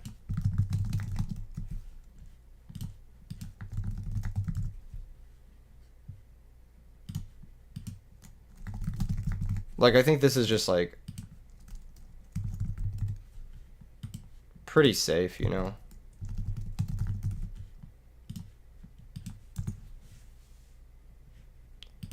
Someone says Diva's not optional. I think Diva is optional. I don't think you need to play Diva in this deck. I think you can easily play this deck with Krebins, and it's just as good. If not better, in some circumstances. What's up, Dylan Darkworld? How you doing, bro?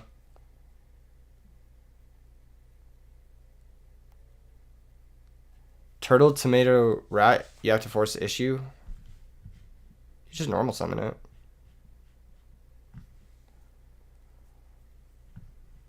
Someone says offering is not optional. Offering to the snake deity? What are you talking about? I think ultimate offering is trash in this deck. I tried it a bunch and just was not good. You feel like to make this deck better is 2 Krevins and 1 E-Telly? Maybe. Cool Punk says the crows in the second book are definitely optional. I think in this meta, no. I think you need double crow, double book. I think this is like bare bones. This is what you need to play in this deck. There's probably like 1 or 2 other cards here that are not optional that I'm forgetting. But I feel like this is like the 28, and then like the other 12 is up to you. But this 28 is really good. Play double Greffer, double Arma with Mally. I mean, that's a choice. You can make that choice. What decks are we thinking will show up the most tomorrow? I don't know what'll show up the most. I think it'll be a good mix. You played that in an 8-man and didn't drop a game? That sounds accurate. I do like double Grefford, double Armageddon Knight, double Mally. I do like that, and I also like Stratos.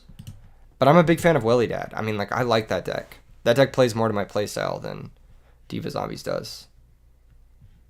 Broken Clip says it just needs tuners. Yeah, but the tuners you pick are optional. I think Plague is the only tuner that's not optional. This is like, someone asked me, like, what is a good zombie deck? And I think if you start with these 28 cards, you'll probably end up with a good deck, no matter what the other 12 are. As long as you have these 12 cards, you should be fine. If that makes sense. So this is, quote-unquote, good zombie deck. This is good skeleton, is what I'll say. Does that make sense? Am I making sense to you guys? Obs Salat says, why is DD Crow so important in the main deck in zombies specifically? Because it just stops dumb shit from happening to you. Basically, like, this is one of the few decks that has a really good handle on the graveyard. And it also is one of the few decks that can, like, engage on that axis. So, like, having 2 DD Crow and 2 Book of Life, having 4 main deck ways to engage with the graveyard, it just gives you a lot of control over what bullshit is going to happen to you. Like, it stops things like Christia, it stops things like Blizzard, it stops things like basically the stuff you lose to, like Plague, the Vayu, like all that stuff that happens, Treeborn Frog, the stuff that facilitates Caius on your Recruiter, or the stuff that facilitates Bryonic on your Recruiter, or the stuff that facilitates Miracle Fusion, which gives you a headache. Like, all of that stuff that gives this deck trouble is interacted with DD Crow and Book of Life very favorably right now. Hero Blast is another card that DD Crow interacts with very favorably that I think this deck does a pretty good job at, like, dealing with. And then on top of that, like, this deck, I don't know, it just stops all the things that give this deck issues. Beyond that, like, your opponent's just summoning monsters and attacking you, which is what DD Crow doesn't stop. But if your opponent's summoning monsters and attacking you, that's kind of what you want. You want them to attack your turtles. You want them to attack into Gore's Track. You know what I mean? Like, you want them to set up your graveyard with goblin zombies for you.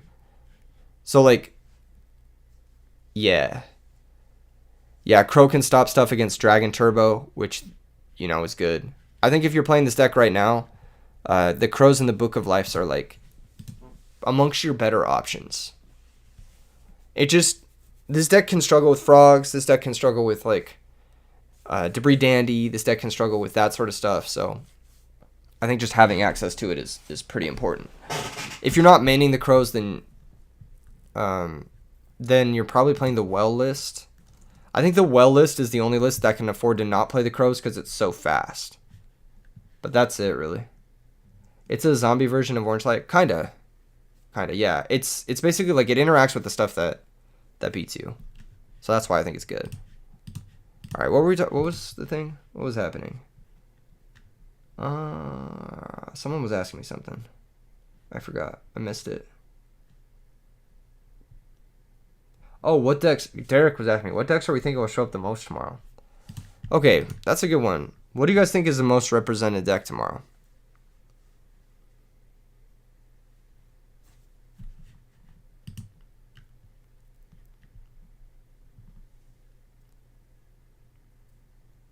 Blackwing?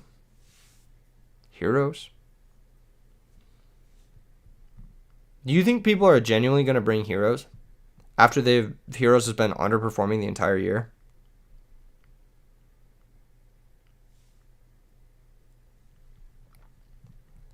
I think the most represented deck tomorrow is going to be Vayu Turbo.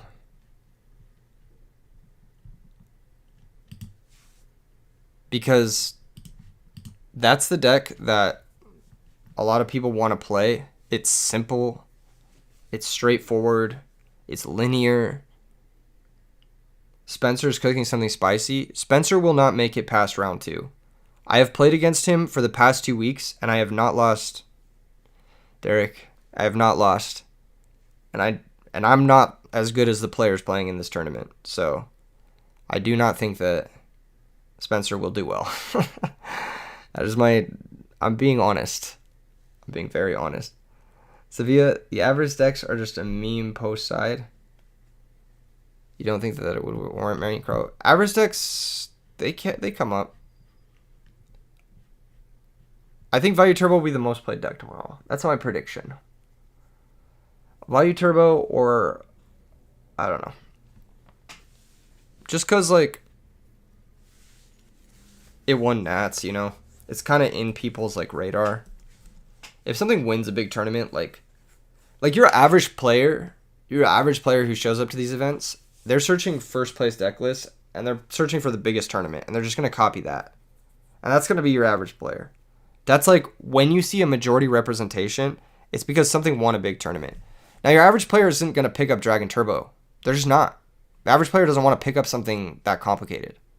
They're going to pick up Value Turbo because it's linear, it's simple, and they understand the cards. It's not like a difficult to understand deck at a base level, whereas Dragon Turbo is. Even though Dragon Turbo has just been killing it, your average player is not going to pick it up. So I think something between like Value Turbo, Black Wings, maybe Frogs are like the three most represented. And then Hero. I don't know. Hero's really simple, but I think like it's bad. Like that's the one thing is like people search first place deck list and the Hero Beat's not going to come up, so they're not going to copy it. Like your average player is just not going to copy a Hero Beat deck because it's just not winning anything. If Hero Beat had been winning things or like actually converting. Spicy is cooking something, Spencer. Yo, what's up, Gabe? Did you make it safe to the other side of the world? How you doing? I think this is what we'll see. I don't think we'll see. Is Frog Hero classified as a hero deck or a frog deck? I classify it as a frog deck.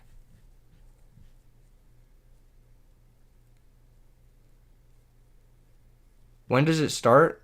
All of the information you need is in the Discord, in announcements. I highly suggest you read them. If you are entering in the tournament, I highly suggest you keep an eye on the announcements in the Really Big Yu-Gi-Oh! Discord. Because that's where the information will be posted. That's where people will make announcements regarding the event. And that's where you can find everything you need to know about this event. I think most frog decks are considered frog decks. Does that make sense? I don't know if that makes sense. Am I making sense right now? Who asked that question? Oh, Dylan Darkworld. Yeah. And the reason is because most frog decks are mostly frog decks. You feel me? Hold up. Let me show you. So this is my frog hero deck or my frog whatever deck, you know? Most frog decks are mostly frog decks. Does that make sense? I don't know if that makes sense. You have 10 frogs minimum. Minimum. So, like, if a quarter of your deck is frogs, then it's a frog deck. Like, I don't make the rules. That's just the way it goes. You feel me?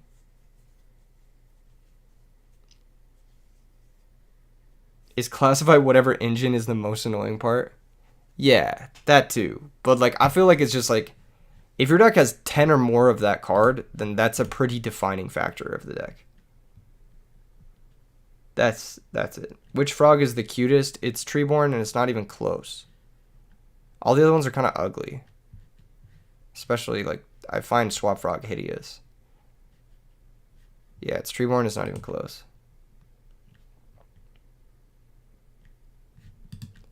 Hero Beat doesn't even run 10 heroes. No, that doesn't sound right. It definitely does. Hero Beat, because you've got Alias, Stratos, Ocean, Reinforcement, Emergency. Miracle. I mean, this is at least... Yeah, it definitely does. I don't think I've ever seen a hero beat deck besides maybe Aleph Yaz run less than 10. And that was classified as chaos and not heroes.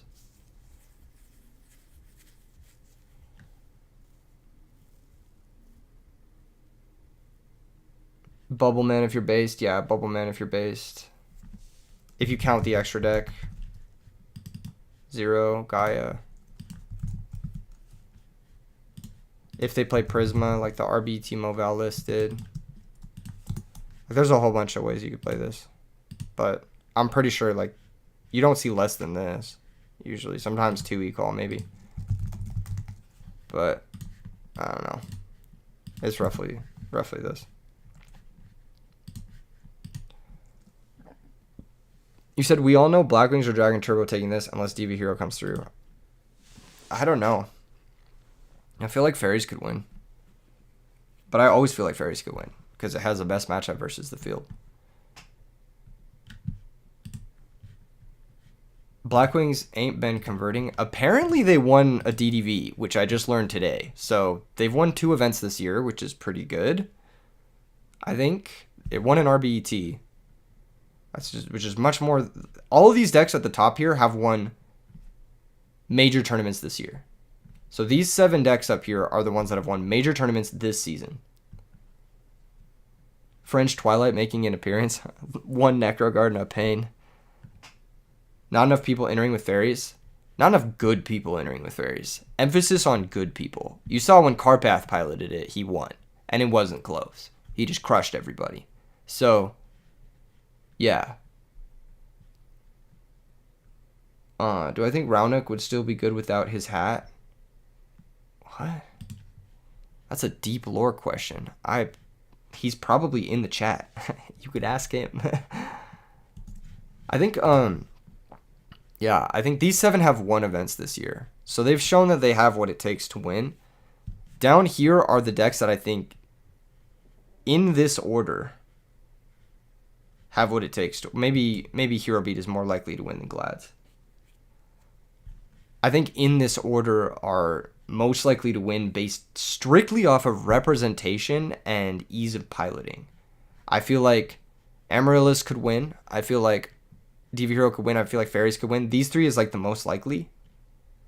Because these decks are just like always close as fuck. Like Amaryllis, it topped last year. It got 3rd place at Nats.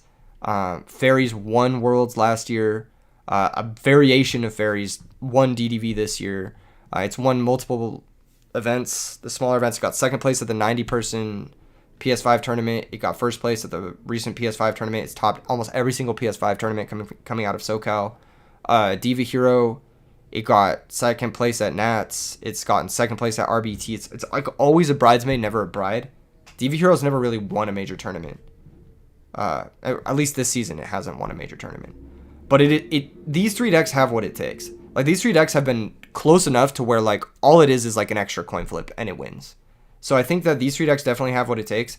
I think Quick Draw, Hero Beat, and... what the fuck deck is this? Glads?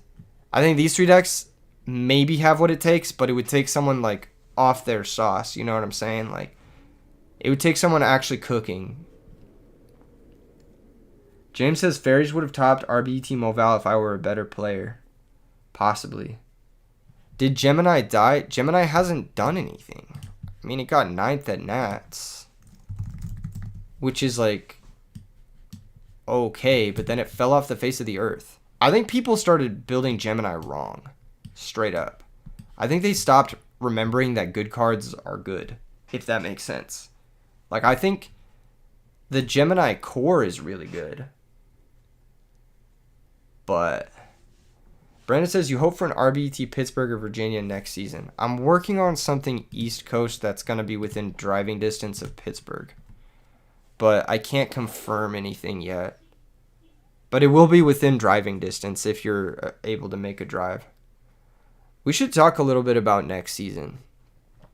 What do you guys want from RBET next season? First off, I just want to see what you guys want. Because this is like one of the rare opportunities. Well, not rare opportunities, but this is one of the opportunities we can have a direct conversation. What do you guys want out of the RBET season next year? What do the players, because you guys are the players and the viewers, what do you guys want? I'm curious. Let's hear it. Let's hear what you guys are thinking. Because I am working on some stuff, but I want to make sure like what I'm working on aligns with what people actually want.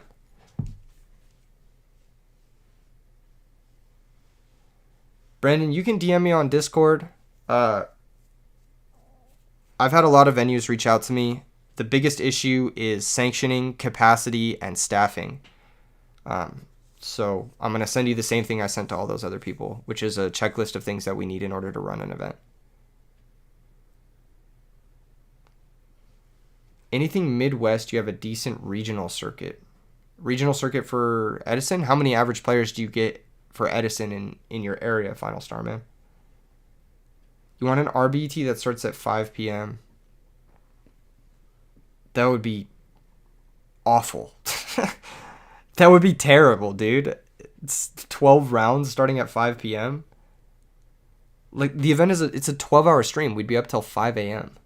It's usually 11 to 12 hours. That sounds brutal.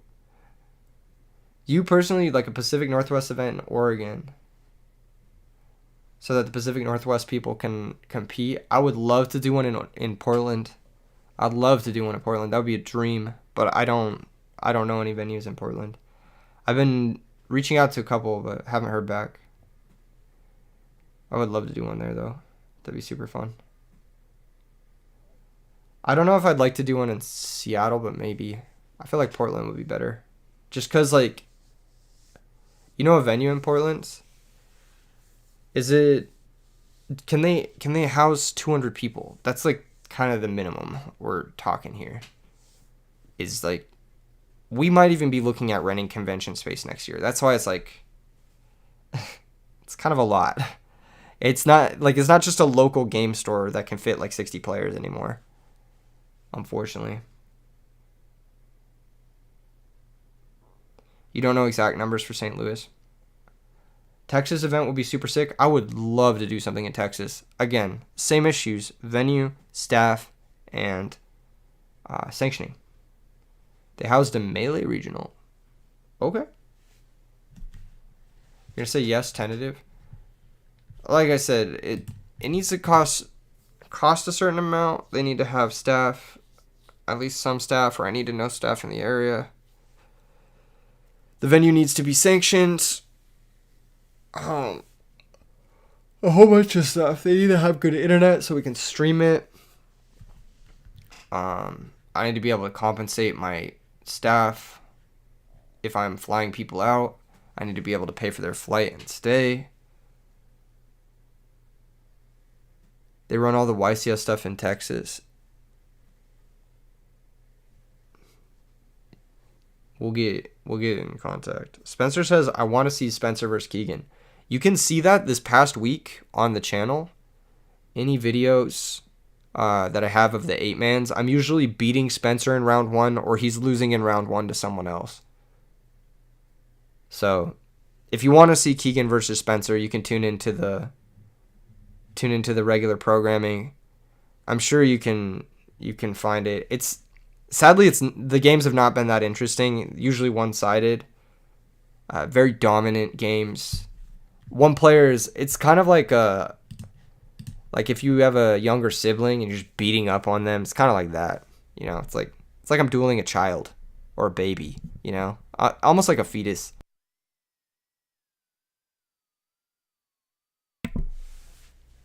One of the reps in Pittsburgh works at a store hosting 300 to 350 person regionals as well. That could be cool.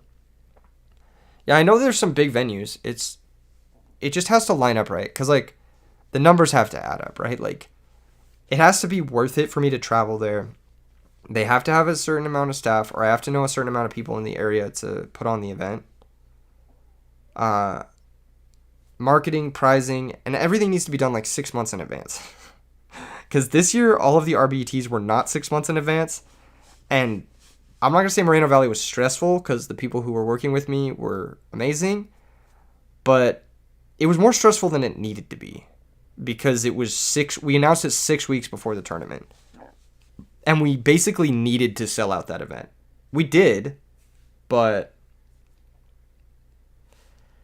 it was a little bit like, if this doesn't sell out, it's kind of bad. You know, like,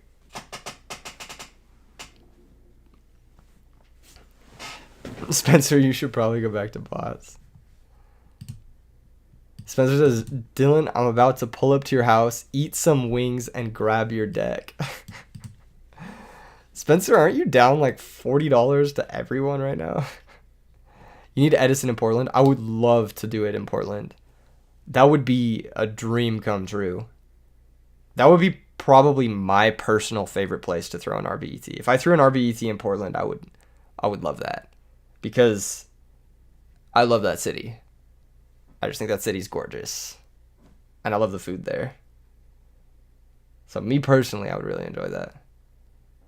Oh, of course. Sevilla, we would staff you for that event. For sure. It would happen. It would happen.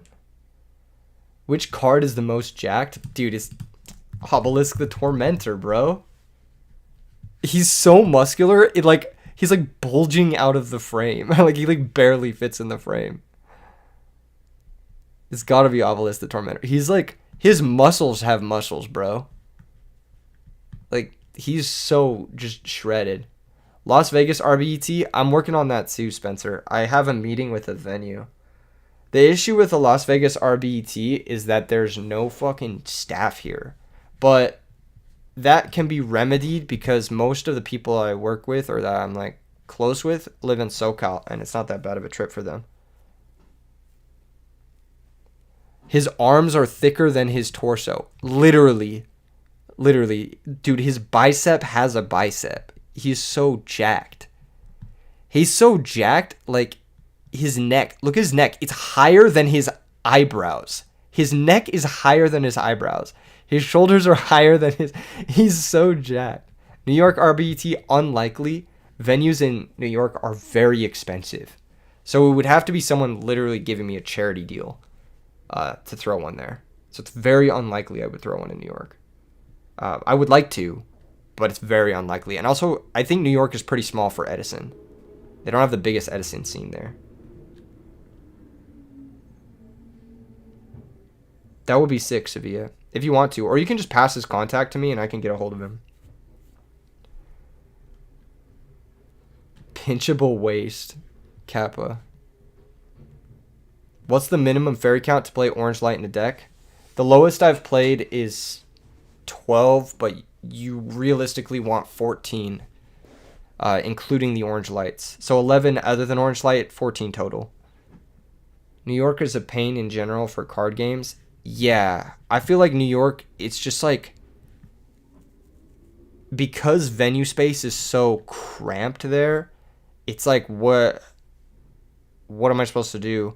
And the traffic there is miserable. Like, if I wanted to do something like just outside of New York, it would be the same commute as like someone from SoCal to Las Vegas. You know what I mean? It's like, it's not really. Roxy says, does being a pioneer of Edison community and running these events make you happy? Yeah, I think so. I haven't really thought about that. That's a good question. I think all the people I've met have made me happy. I think all of you guys in chat right now make me happy. Because, like, that's what this is more about for me, is, like, about connecting people. And, like, connecting with people. I think the card game itself is kind of secondary to me, personally. Than, like, the personal connections and, like, creating genuine friendships and stuff like that. And reconnecting with, like, friends I had back in the day. Like, that's really what makes me happy. If I have an IRL in Vegas, Arizona is there. All right, I'll try and make it happen. Next year, what I'm thinking is SoCal, Vegas, East Coast, and maybe Pacific Northwest, maybe. And then do 4 IRL and, like, maybe 2 online. Because I fucking hate Dueling Book. That's what I'm thinking right now. Is, like, 6 total, 4 IRL, 2 online, maybe 3 online. I don't know. Because online tournaments suck ass. I, like, legit hate them. Like, I've been dreading this weekend. I've been putting it off, and, like, my promotion for it was not where it should have been. And, like, I hate challenge. I hate dueling book. Like, people on Discord are so much more rude than people in real life. Like, I had to deal with so many annoying people already today alone. And like the number of people who were annoying like at the IRL events total have not come to that like level of people being annoying online, if that makes sense. Come to San Diego before July next year. I'm for sure going to do something in SoCal next year. I think SoCal is the only one I'm like for sure on. The East Coast is like a really strong maybe. It's like 90%, 80-90% I'm going to be doing something on the East Coast. Pacific Northwest is hopeful, and then Vegas is hopeful. I still have to meet with... So I'm meeting with this venue. I actually played a rave in this venue. So like, for those of you who don't know, like my day job is I like produce music and I like perform and stuff. And so it's funny to say that that's a day job when it happens mostly at night, but yeah, that's what I do outside of Yu-Gi-Oh. And so there's this venue that we booked for a rave, that a friend of mine booked for a rave that I played at, that I'm looking at, that could theoretically house like 500 players. Not house, but seat 500 players in Las Vegas. And I think I can get it for a really good deal. So, one new friend request from Edison only. Who the fuck is that? Ooh, Blue Pond. Accept. Dryas. Accept. Do I know any of these people? BK Kids Club. Accept. Swagger. Accept. I haven't checked my friend requests in a while.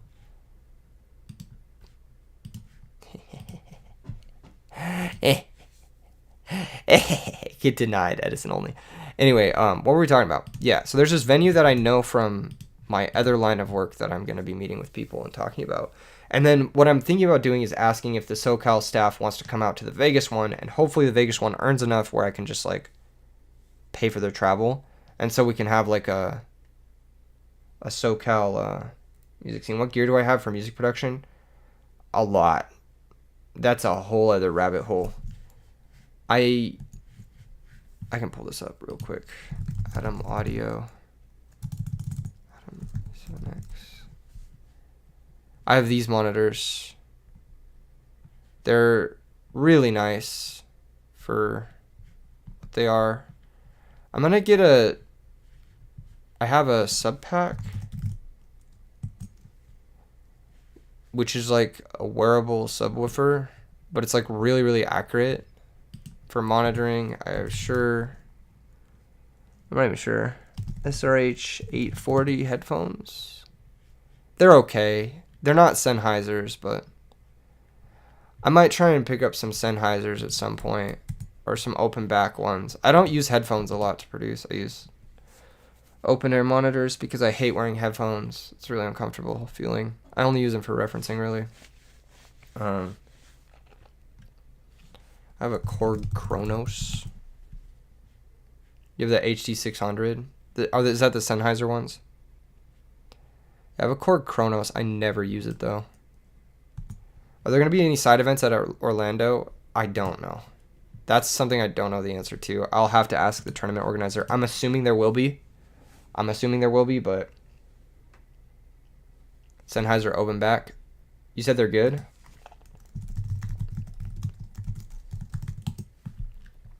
Like I said, I would get nicer headphones if I ever used I never use my headphones anyway. So like, why would I? It's like I'm investing in something I'd never use. It's like buying a deck you never play kind of thing. But yeah, I highly recommend the Atom speakers, and I highly recommend the sub pack. I feel like those tools have been the two tools I use the most by far. And then for like software, I use like a bunch of different stuff. There's this synth called Reactor. I use this a lot. I use Reactor for like just a ton of stuff. I use UVI Falcon. Oh, I spelled it wrong.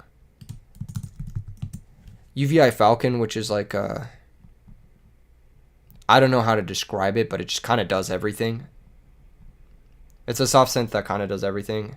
The native synths are really good. Yeah, native instrument synths are really good. I use Alchemy. It's native to Logic. I use... I'm trying to think what else. I use Battery 4 for drums. I'm not super high on Battery 4. What's my take on main deck Breaker the Magical Warrior? I think it's sus. So like, look at this layout we have here, right? Look at the layout we have. All right, which of these decks are main decking? Or which of these decks is Breaker good against? Out of the top 7 here, which of these decks is Breaker good against? It's not good against Dragon Turbo. It's not good against Frogs. So already 2 out of 7, it's not very good against main deck. Against Zombies, it's okay, but they main deck Bottomless, usually. And Breaker just trades 1-for-1 with Bottomless, and nothing really amounts from that. You know what I mean?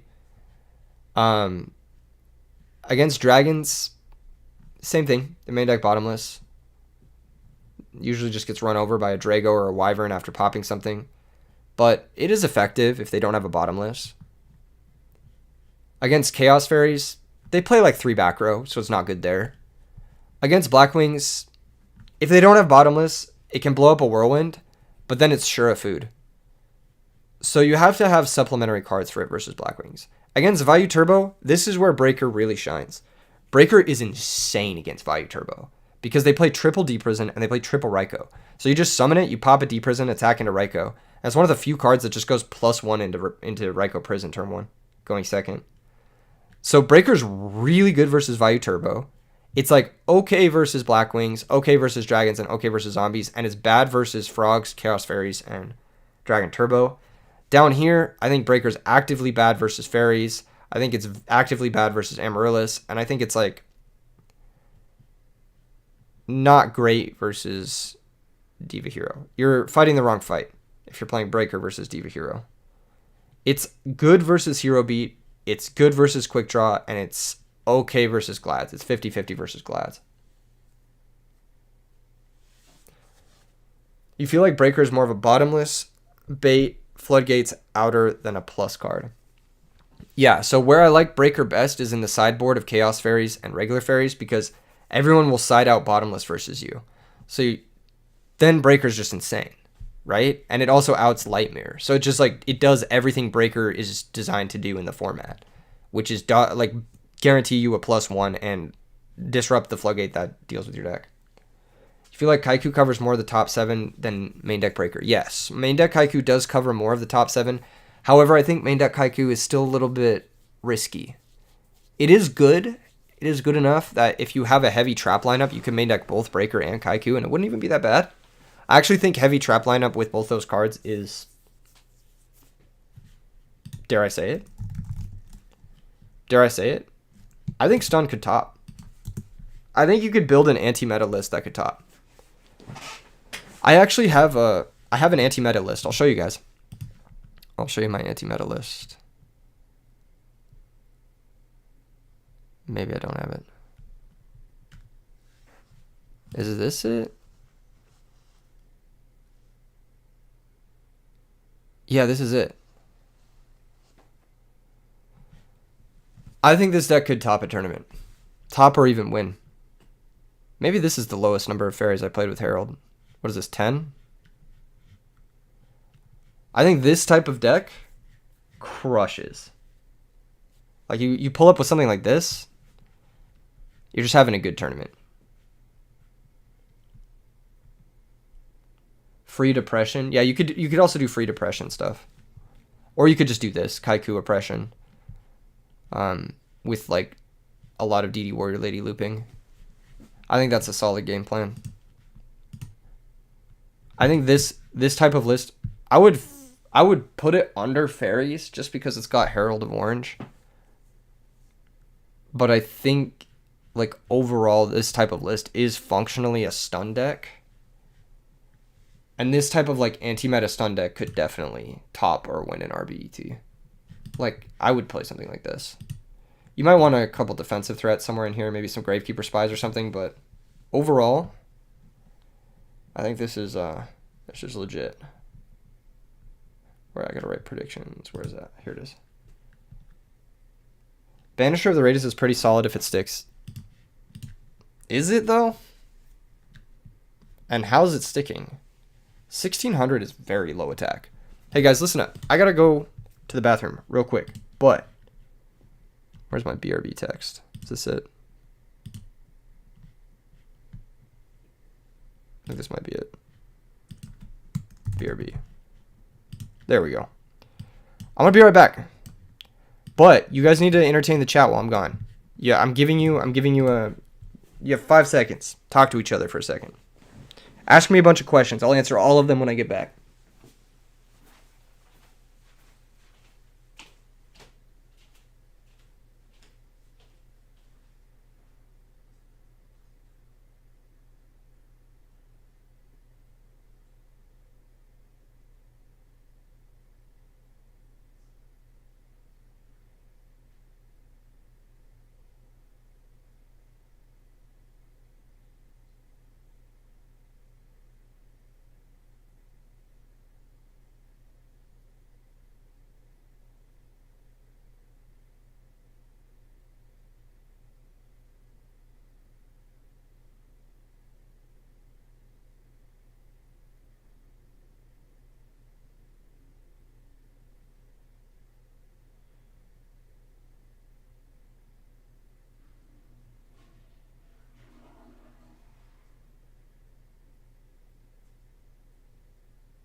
All right, I'm back.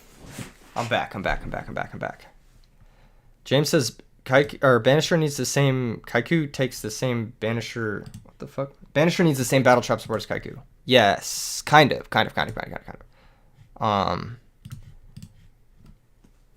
What's my DB name? I have a bunch of DB accounts. I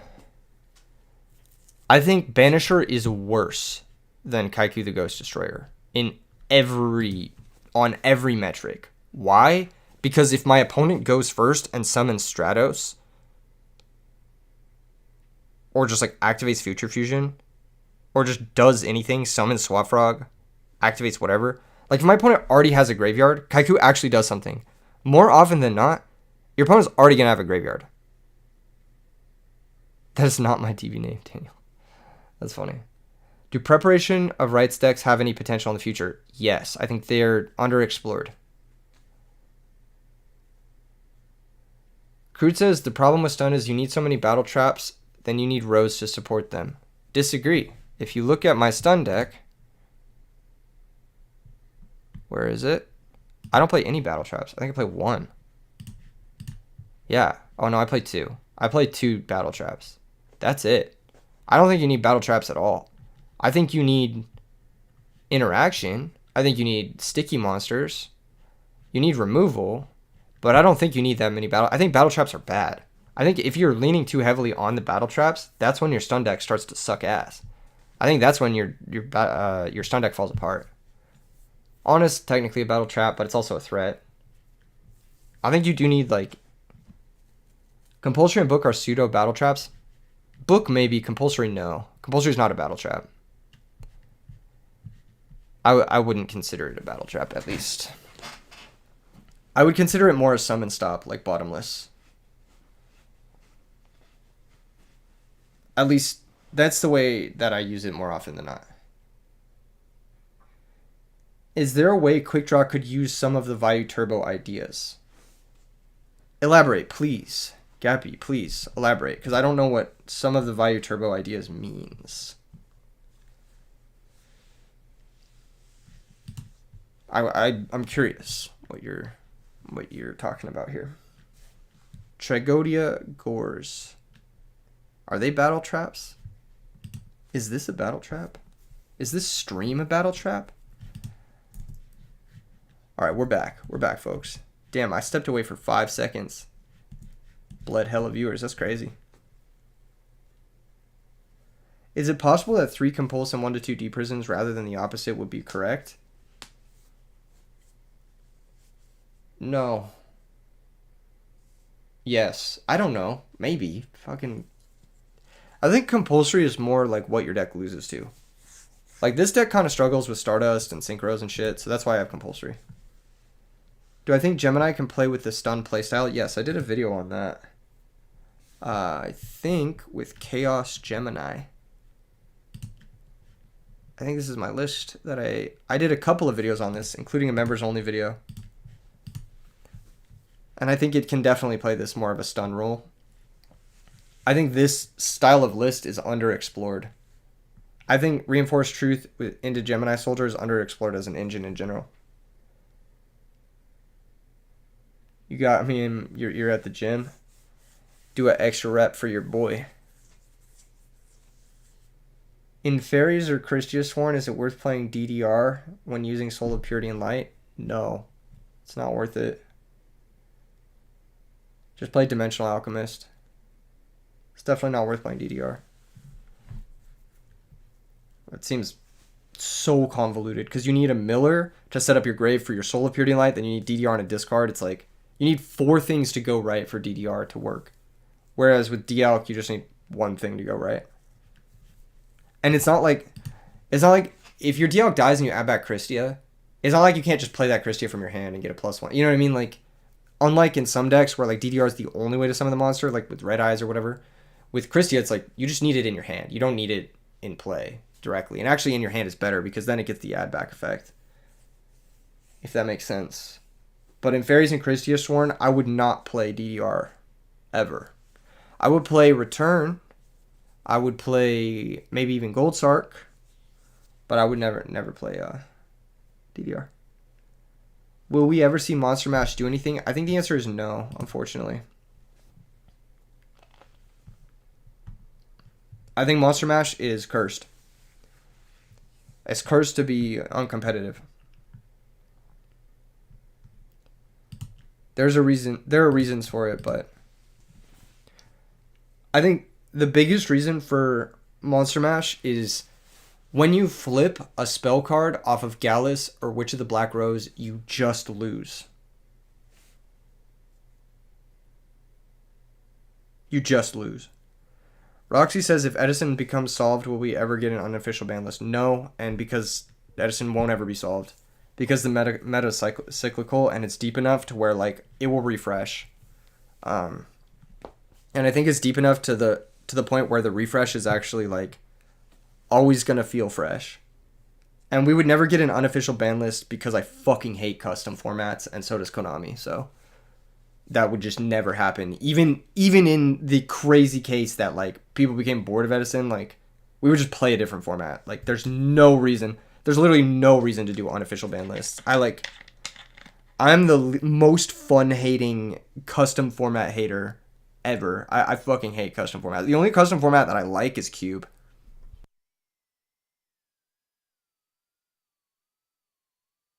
I just think it's like always a rabbit hole. You know what I mean? It's like,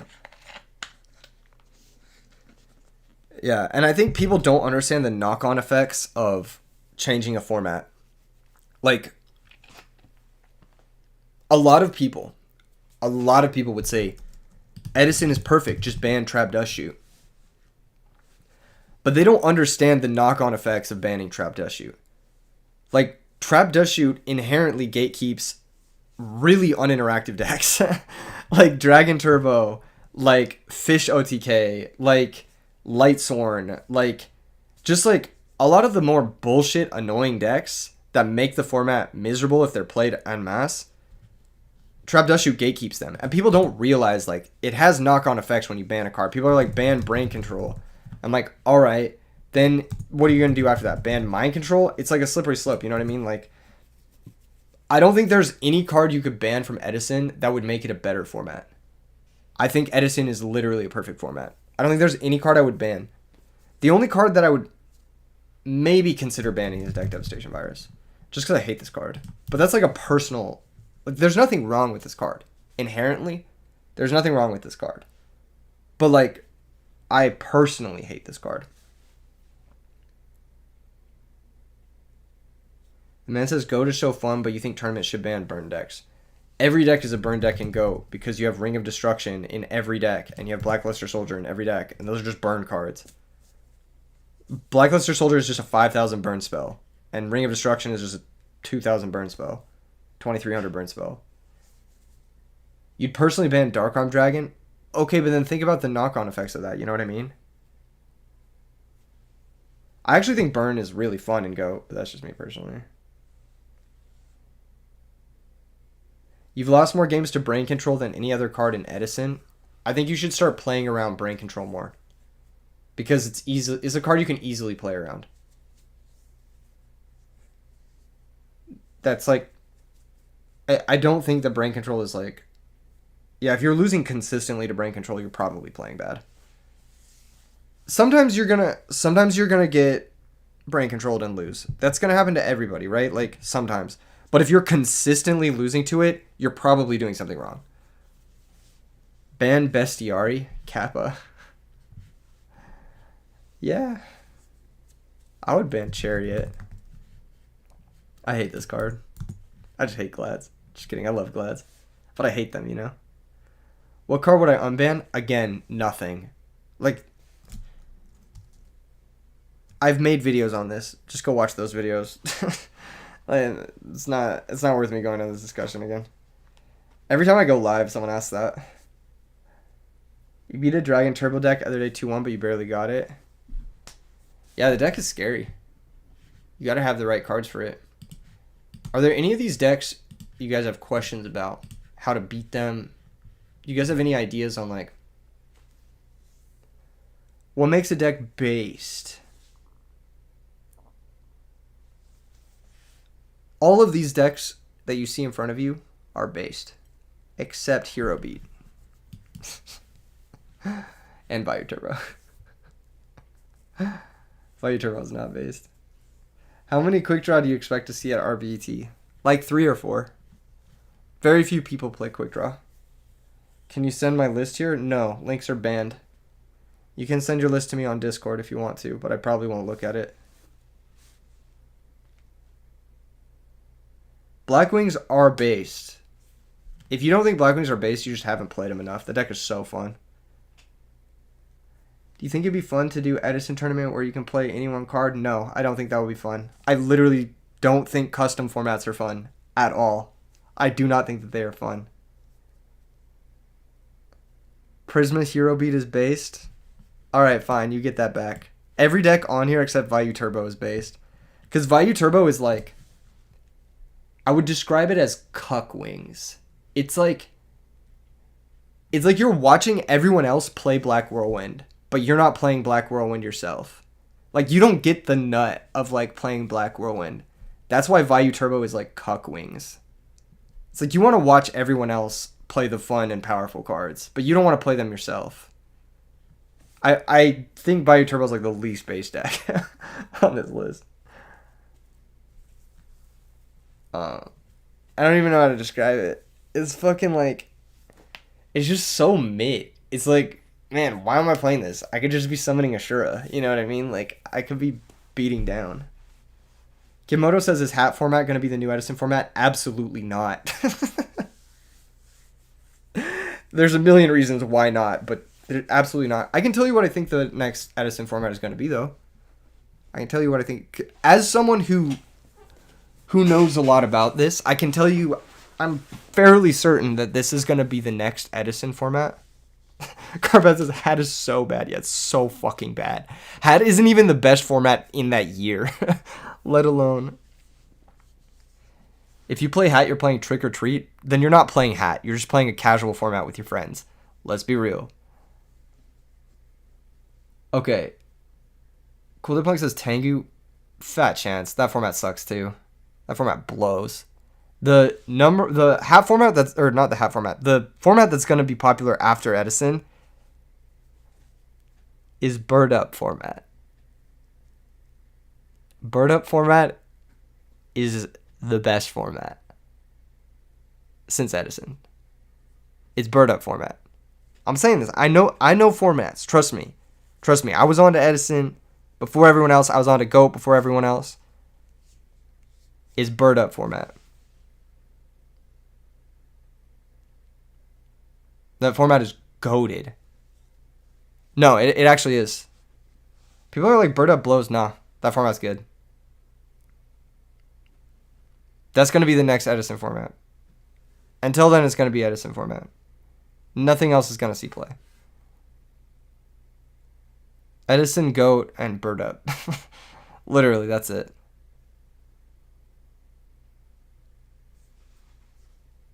What's the next 5, Matt? Good question.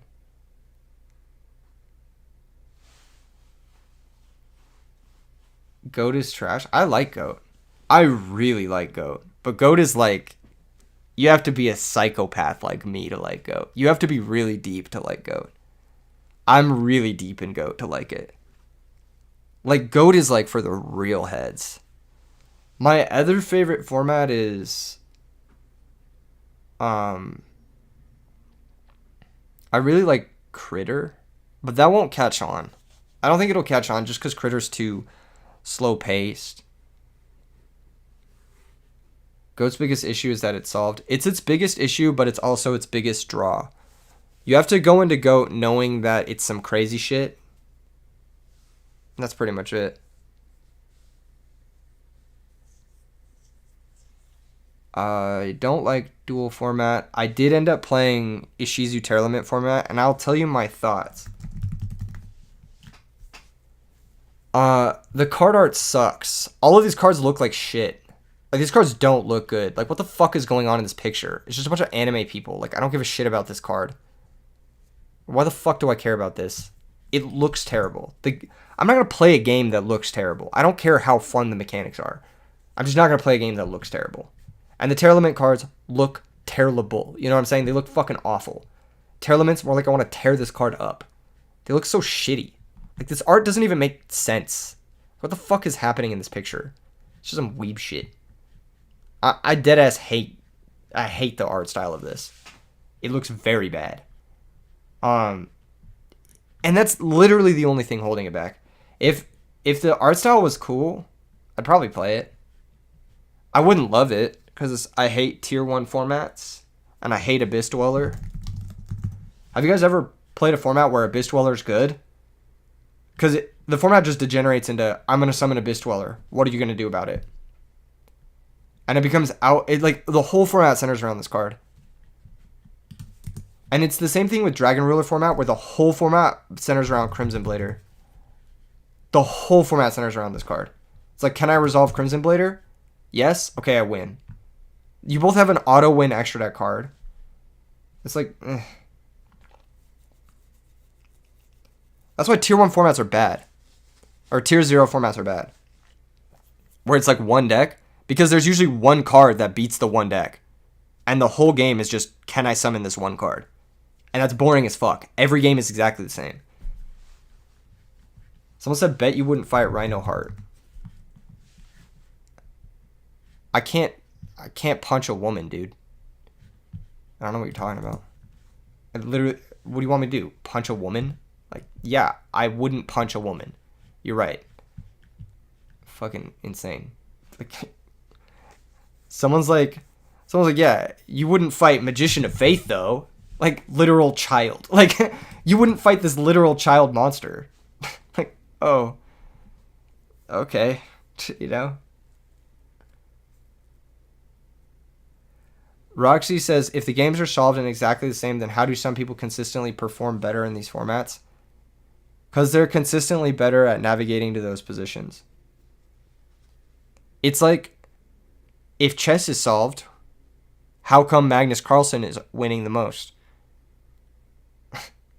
Because he's better at navigating the position that gets to that winning position. That's it. If that makes sense. I like Yu-Gi-Oh! To have a little bit of variance. A little bit of luck. I think when you're just navigating to the same position every game, A larger number of your games are just like, oh, did I Crimson Blader you? Yes. Okay, let's go again. Did I Abyss Dweller you? Yes. Okay, let's go again.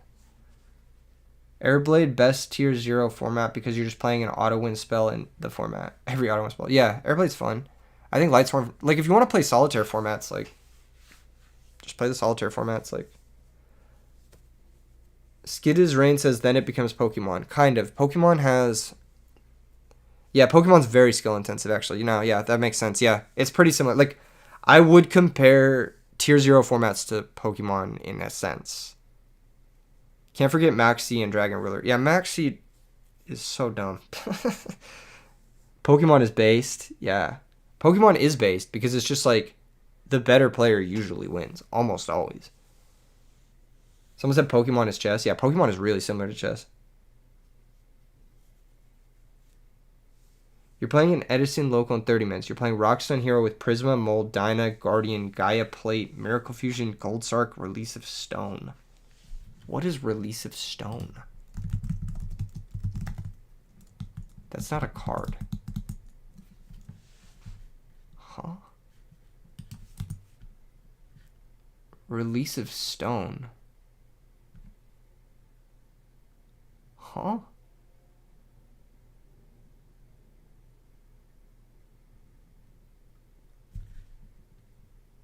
This is OCG only. Let's search release date. Is it release?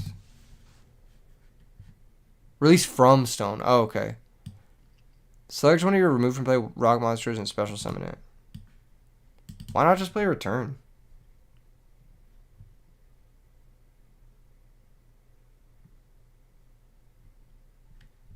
This is kind of cool, I guess. You bring back Gaia Plate? You play both? Oh, okay. That's kind of cool. I don't hate it. Seems kind of cool. Like, you summon your Guardian, it gets bottomless. You just flip Release from Stone, bring it back. It's pretty good. That seems cool.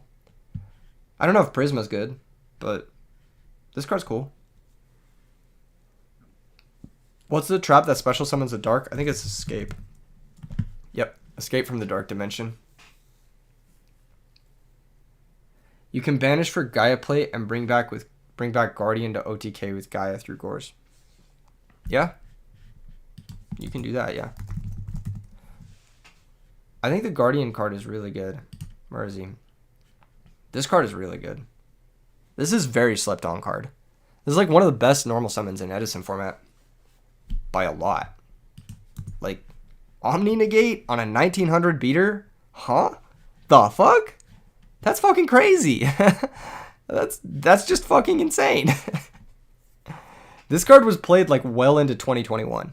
That's how good this card is. If you in the club and Grand Marg slaps yo GF booty, what you doing? Reading that gave me a disease. All right. Are there any other like off the wall predictions that we could talk about for RBT?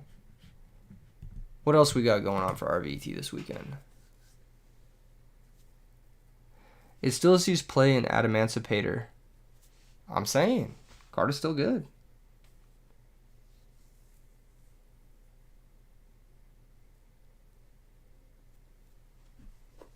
Aren't all the Rockstone guys legal? They are not, Optimus Prime. Only Guardian is legal. Only Guardian is legal. The other two are not. I think Wall is actually from Starstrike Blast. Sandman is from Shining Darkness, and I think Wall is from Starstrike Blast. Guardian was in Raging Battle, I believe. Are we doing a TCG player segment? So that's what's happening right now. There was a card I saw on TCG player yesterday that was like bought out. I was like, what the fuck? Why is this bought out? I'll show you guys. Actually. You guys want to see a weird buyout? Here, let me show you a weird buyout. This is one I don't understand. And I don't know if anyone else knows about this one.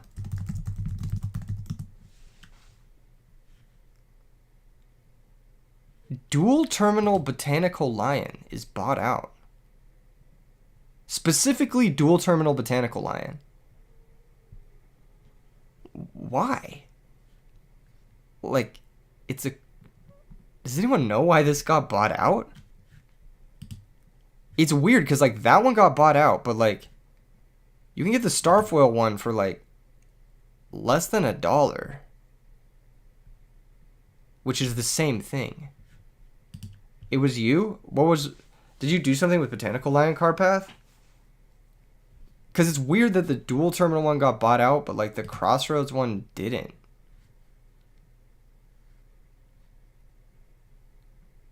Yeah, supers are, like, really cheap. Even for, like, first edition near mint.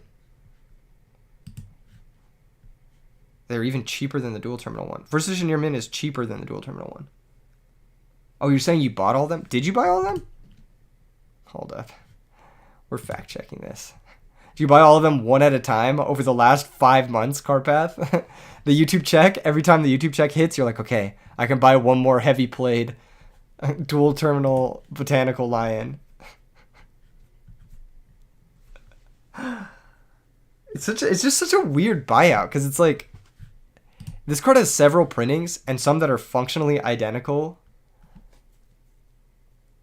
to the Dual Terminal one. So I was like, why this? And don't ask me why I ended up on Dual Terminal Botanical Lion or why I was looking at it to begin with. But it's just weird. It's weird to see random... It's like someone trained an AI bot to, like, buy out Edison cards, and they randomly picked, like, Botanical Lion. They, like, learned... The AI learning, like, learned the wrong thing. It's just so weird. Is Gravirose... Did it go up? No, it's still kind of whatever. Oh, it kind of went up. It's like 16 now for first edition. Oh, hell yeah. The man. Hell yeah. I need that boy. The Chimera Tech 2 or just the Colossal? I need that boy. You don't understand. Yeah, I've been really heavily thinking about going, like, paper only on YouTube. Like, paper Yu-Gi-Oh only. How would that look? Because I do daily uploads on Dueling Book, but I fucking hate Dueling Book. How would a paper Edison uploads look? Like, what sort of content strategy could we do? So, like, one of the biggest issues with me doing bigger things is that my channel it leans on Dueling Book a little bit too much. I would have to remote duel a lot to still have daily uploads. Oh, that's genius, Sevilla. That's genius. Remote duel. I didn't even think of that. Try more paper content first. So I did a paper deck profile for members only recently. And it did pretty well. Let me see how many views it got. So if we go to YouTube, go to my channel. New Totagon video. What? Hold up. I'm getting distracted. New Totagon. Pog. Smash like. Oh, he's at 200 subscribers. Pog. Hated Terraformat so fucking much. Most people hated Terraformat. If you did not own Ishizu Terralements or enjoy playing Ishizu Terralements, most people hated it. So I did more with the Blackwing Dark World deck yesterday for members only. I did a deck profile. It's not going to show the views, but it did pretty well. For, like, members only video, I think it got, like, a bunch of views, which is, like, pretty nice. That means the members really liked it. So it means, like, the real ones liked this. But in the past when I've done paper deck profiles, mixed results.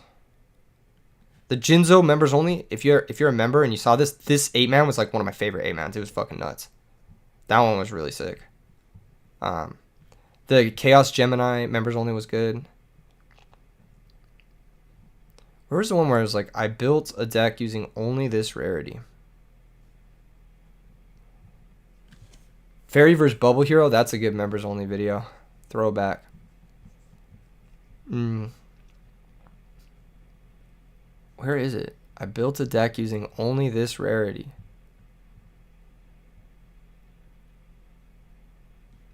Oh, here it is. Yeah. I did this. This one got 3,400 views, which was not very good. So, in terms of like views, it's not very good, and it's like only 14 minutes. So it's like a quarter the length of my average videos, which is like an hour now. I just don't think the paper content does as well, which is unfortunate because it's what I want to do more of. I'd have to figure out a way to do the 8-mans or something like that in paper Yu-Gi-Oh! That profile's the entire reason I wanted the Chimera Tech and Colossal. Yeah. Any chance you see the Edison Dark Magician deck? Yeah, I could see if I have it. I might be on my other account. Let me see if I have it. This one says Dark Magician. Is this it? No, this is not it. Yo, thank you for the membership, Sevilla. You don't gotta do that. You're part of the squad. Someone gift Sevilla. Let's go. Get Sevilla some gifted subs. Good night, Absolot. See you tomorrow for the stream. This is not the right one. Don't look at this. This one is a cursed meme deck that I used to troll my friend. Let me see if I can build it from memory.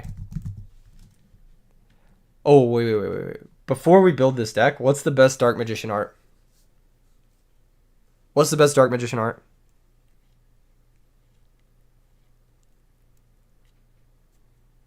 Someone tell me. Someone tell me. What is the best Dark Magician art?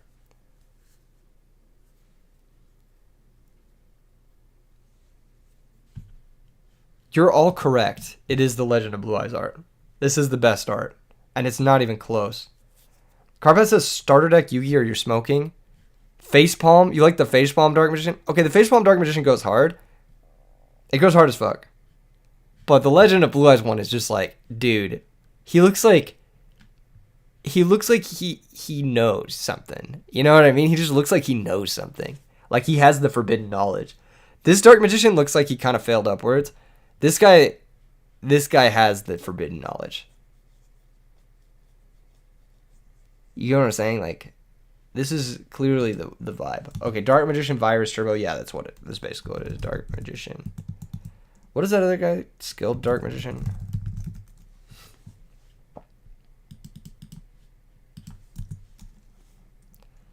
Spy. Descendant. I don't remember what else was in it. Breaker. Pretty sure Breaker was in it. Solidarity. Dark Magic Curtain.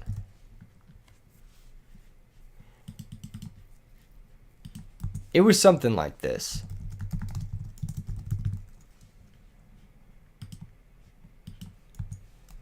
If I remember correctly. Space Typhoon.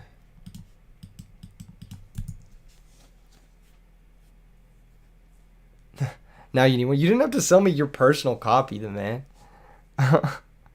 I could have just got one from... If you needed that one. What does this look... Does this look accurate? This looks kind of accurate, right? Upstart. How many counters do you need? 3? Something like that. This deck looks like it could win a local. Yeah, probably. Probably could, yeah. Plague, maybe. You could play this with a bunch of different cards. So this list looks kind of bad. No, it looks alright. Book of Moon. I think it looks okay.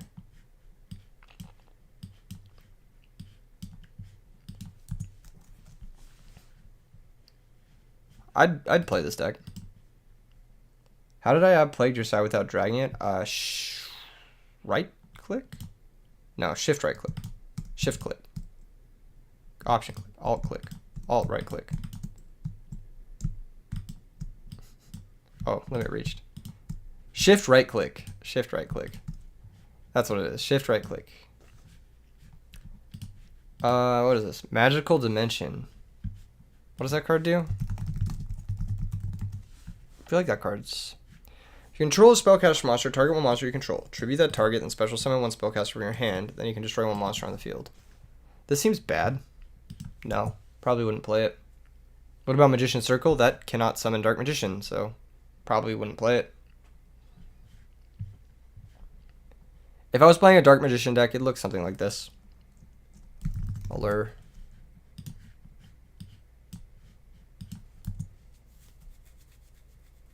Solemn.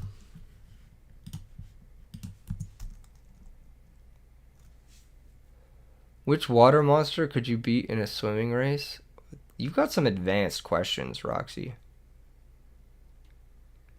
One of Dark Magic Attack? That card's the Harpy Feather Duster, right? This card's fucking nice. Probably play 2, actually. Card seems good. You have a silly list where you play Dark Magic Attack and Diamond Dude. I actually have a silly list as well that plays Prisma.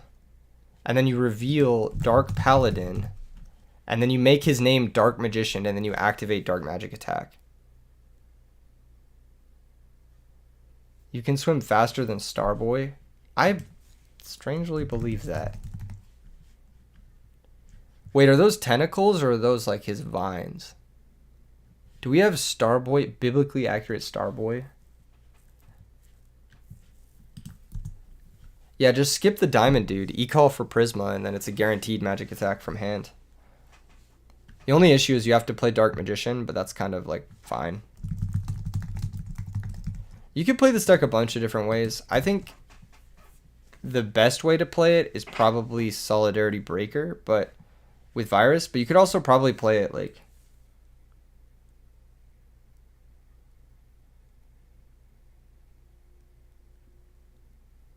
I don't know what I was talking about. I lost my train of thought. You could play this a bunch of different ways. I just think Dark Magic Curtain into Virus is kind of nasty. You do have to pay Afterlife though, so you have to be careful of that. Maybe like Mirror Force, bunch of like Wabaku type effects. I don't fucking know. I don't know, bro.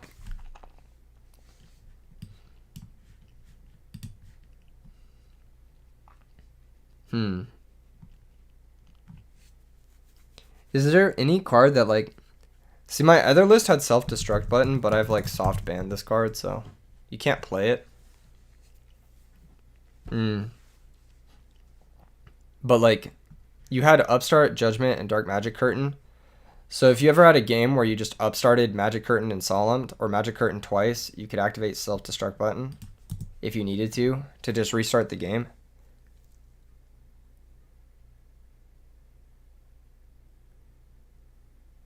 But I've soft banned this card, so you can't really play it. Return. The only way to banish your own monsters is Allure. So no. No need for return. I think Secret Village might be better than we're giving it credit for. Probably 2 Secret Village. Deck Dev. Dark Elf, because you just need more threats.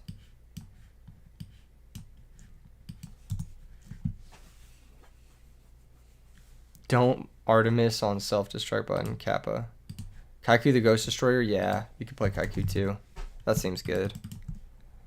Kaiku is what you'd probably play if you were just cutting the Dark Magician stuff and just playing like not skilled Dark Magician specifically. Toon Table, I don't want to play cards that are specifically just for skilled Dark. However, you could play Toon Table with Gemini Elf. The issue with Toon Gemini Elf is it can't attack the turn you summon it as Summoning Sickness. But it's actually a really good card. This is like not a bad engine that I think is really slept on in Edison format in general. Where's Jaugen? Where it belongs, not in the deck. I think Toon Table for Toon Gemini Elf is really slept on in Edison. Because like This is just a 1900 that if it inflicts battle damage, discards a card from their hand. Like, that's really good. But it cannot attack the turn it's summoned, which is the issue, I think. If it could attack the turn it was summoned, it'd be really good. Crystal Seer for consistency? Maybe. I don't know. I think this is like basically what you'd play, though. Let me see how it draws. This is where I'd start at least. Yeah, this looks great. Like, look at this hand. It's just Dark Magician. Pick whether you want Eradicator or Deck Dev. Set Spy. Because you can set the same turn you use this card. Maybe Crystal Seer is good because you can play it in the same turn as Dark Magic Curtain.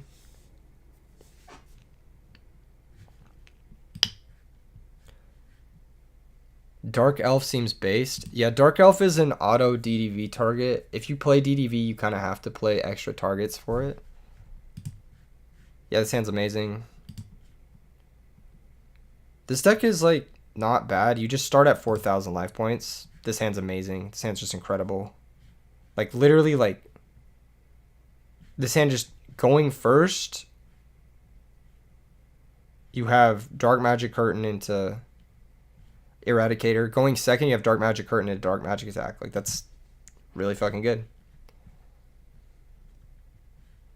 This hand is decent.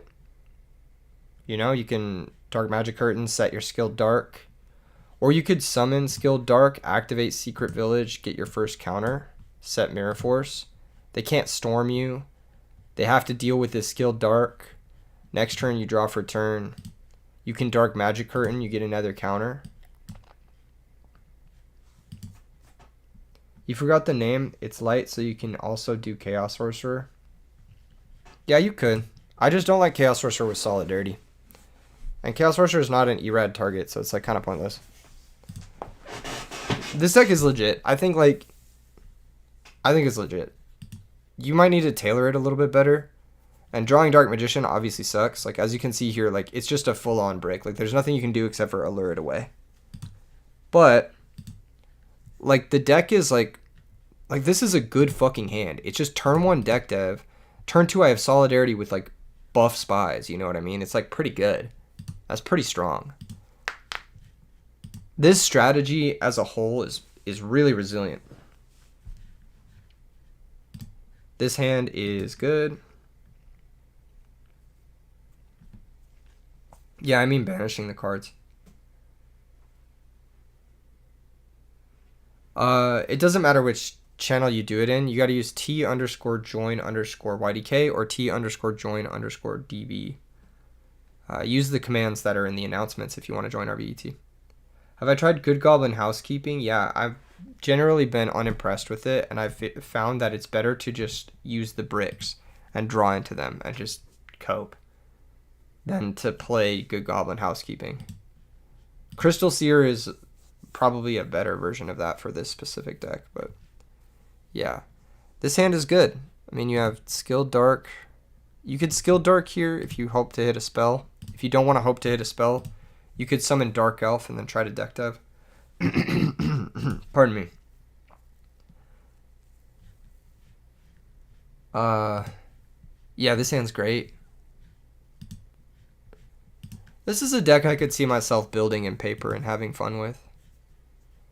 I think viruses are miserable to play against, though, so I don't know. Deck looks fun. Alright, any of you guys going to Orlando? Because Orlando's almost sold out. Secret Village is def a slept on card. Yeah, I think so too. It just sucks into Raiko and Caius and Brownic and everything else.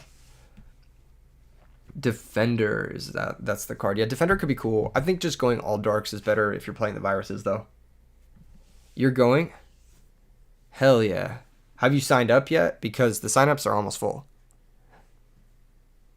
Imagine playing a Virus Turbo deck in paper. I feel like it'd be more fun in paper. I feel like on Dueling Book people get more angry. Especially because it's Dark Magician. Like, who cares? You'll be at Orlando? Hell yeah, Optimus Prime. I'm excited to see you guys and meet you guys. Orlando's going to be fun.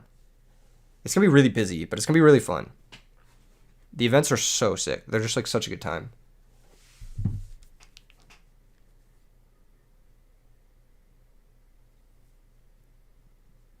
All right, guys. I think let's just do a quick recap on the predictions and then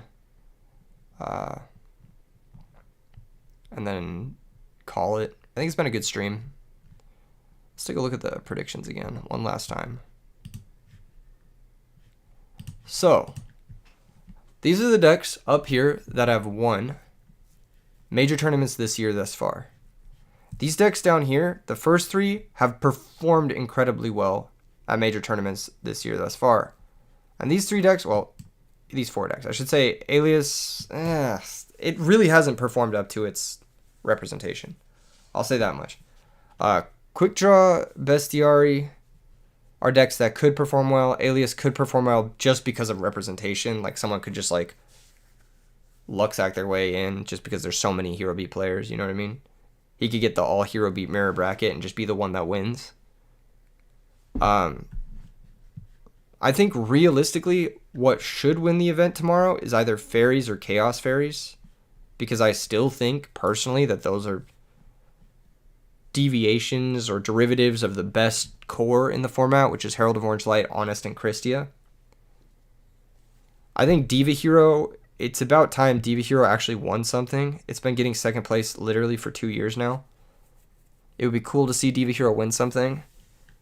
I would be unsurprised if Blackwing's Dragon Turbo or Value Turbo won. I feel like if any of these three decks won, I'd be unsurprised. I feel like if Fairy won, I'd be unsurprised. Maybe I'd be a little bit surprised just because it's such a difficult deck to pilot. And then I'd be really surprised if Zombies does well. I actually don't think Zombies is going to do well tomorrow. I'd be really, really surprised if it does well. I'd also be really surprised if Frogs does well. I think those two decks are like... The Frog Burn deck was really good, but I think there's only so many Frog Burn decks, you know what I mean? Like, how many major events did Frogs win? It won 1. It won... So I think Dragon Turbo won 3, Value Turbo won 2, I believe. Blackwings won 2. Value Turbo might have only won Nats. But Value Turbo won the biggest one, so. Blackwings won 2. Chaos Fairies won 1. Dragons won 1. Disaster Dragon won 1. Frogs won the 200-person Karlsruhe tournament, the Joshua Schmidt one. And Zombies won an RBET. Why do I think Zombies fell off so hard? It's the same reason any deck falls off so hard in Edison. Just because. There's really no, like... It's kind of hard to, like, say. I don't think Zombies is necessarily a bad deck. I don't think it's an amazing deck. I don't think it's better than, like, Quick Draw. I don't think it's better than Amaryllis. It's probably better than Frogs. It's probably about as good as Diva Hero. It's not better than Fairies. I don't know. What's up, D2? How are you doing today? We're just going over we're wrapping up the predictions and then probably going to call it a stream, honestly. Zombies got nothing going second. Technically, yeah. You just get Caius going second and you fall apart. That is a big issue with the deck. I just think the deck is... It's interesting. DD Crow became a lot more prevalent. DD Crow's always been played in Edison, though. I'd say it was actually played more in the past. One of the decks I should have mentioned, actually, is Norlaris. Norlaris won a tournament, too. Norlaris won the EU event. The EU Nats. These are the decks that have won major events this year. I forgot to mention Norlaris. I knew there was one I was forgetting. But I don't think Norlaris is... I think Norlaris is, like, worse than all the other decks here. Maybe it's better than Frogs or Zombies.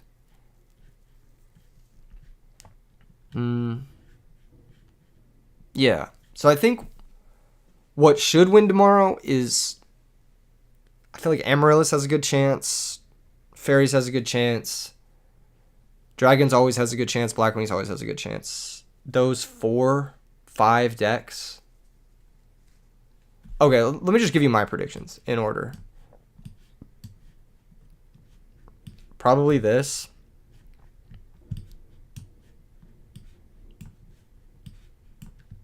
I feel like these 5 decks plus Blackwings in here. I think these are like the 6 decks that have the biggest chance to do well. I think like Dragon Turbo, it's just been on this streak and people are not sideboarding for it, so. And if Ghost Rider enters, I mean, like, Ghost Rider enters the tournament. Like, that's just what's going to happen, you know? Fairies, I think if we have a good enough fairy player who can go 8 rounds into top cut, totally could happen. It just depends on who enters. I think with Dragon Turbo and Fairy, it depends on who enters. Blackwings, I can pretty much guarantee we'll have a Blackwing deck in top 8. So it just depends. Because a lot of people play Blackwings. Quick Draw, I think it has what it takes because Blackwing players and Value Turbo players are moving away from deck dev. And I think Quick Draw, as long as you can deal with the... Like, Quick Draw is one of its best matchups is actually Hero Beat. So I think that if you can get a Hero Beat bracket with Quick Draw, you could win. And I think it does pretty well into everything that isn't Blackwings. I think it does really well against Value Turbo. So if Value Turbo is popular, Quick Draw has a very good chance of winning. Amaryllis, I think, is one of those decks that's like, it's been so close to a win a couple of times. I think it just won a PS5 tournament this last weekend too. Deck's very good. It's just very, very good. Like every time I play against this deck, I'm like, how is this deck real? Like, why do not more people not play this?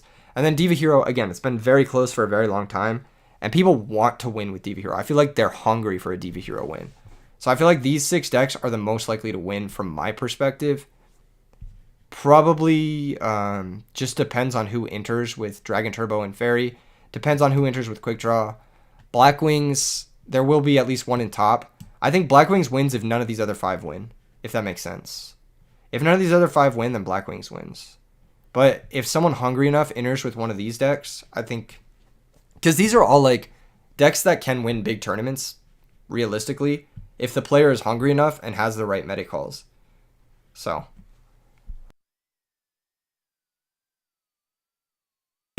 That's pretty much it. That's like my, I think that's what it is.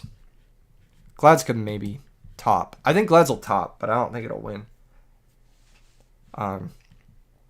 Yeah. Thank you guys for tuning in. It's been a blast.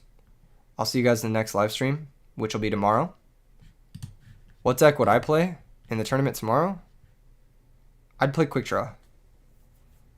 I've been playing a lot of Quick Draw lately. If I was entering RBET tomorrow, I would play Quick Draw. And my second pick would be Fairies.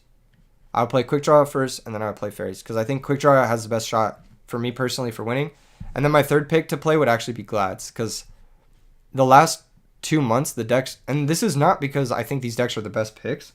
But I think that in Edison format, if you have practice with a deck, that matters more than anything else. So because most recently, I am most practiced with Quick Draw, Fairies, and Glads, those are the 3 decks that I would be first to pick. So it's the Quick Draw list. Follow me on Twitter at E3Yugioh. I tweeted out the list not that long ago.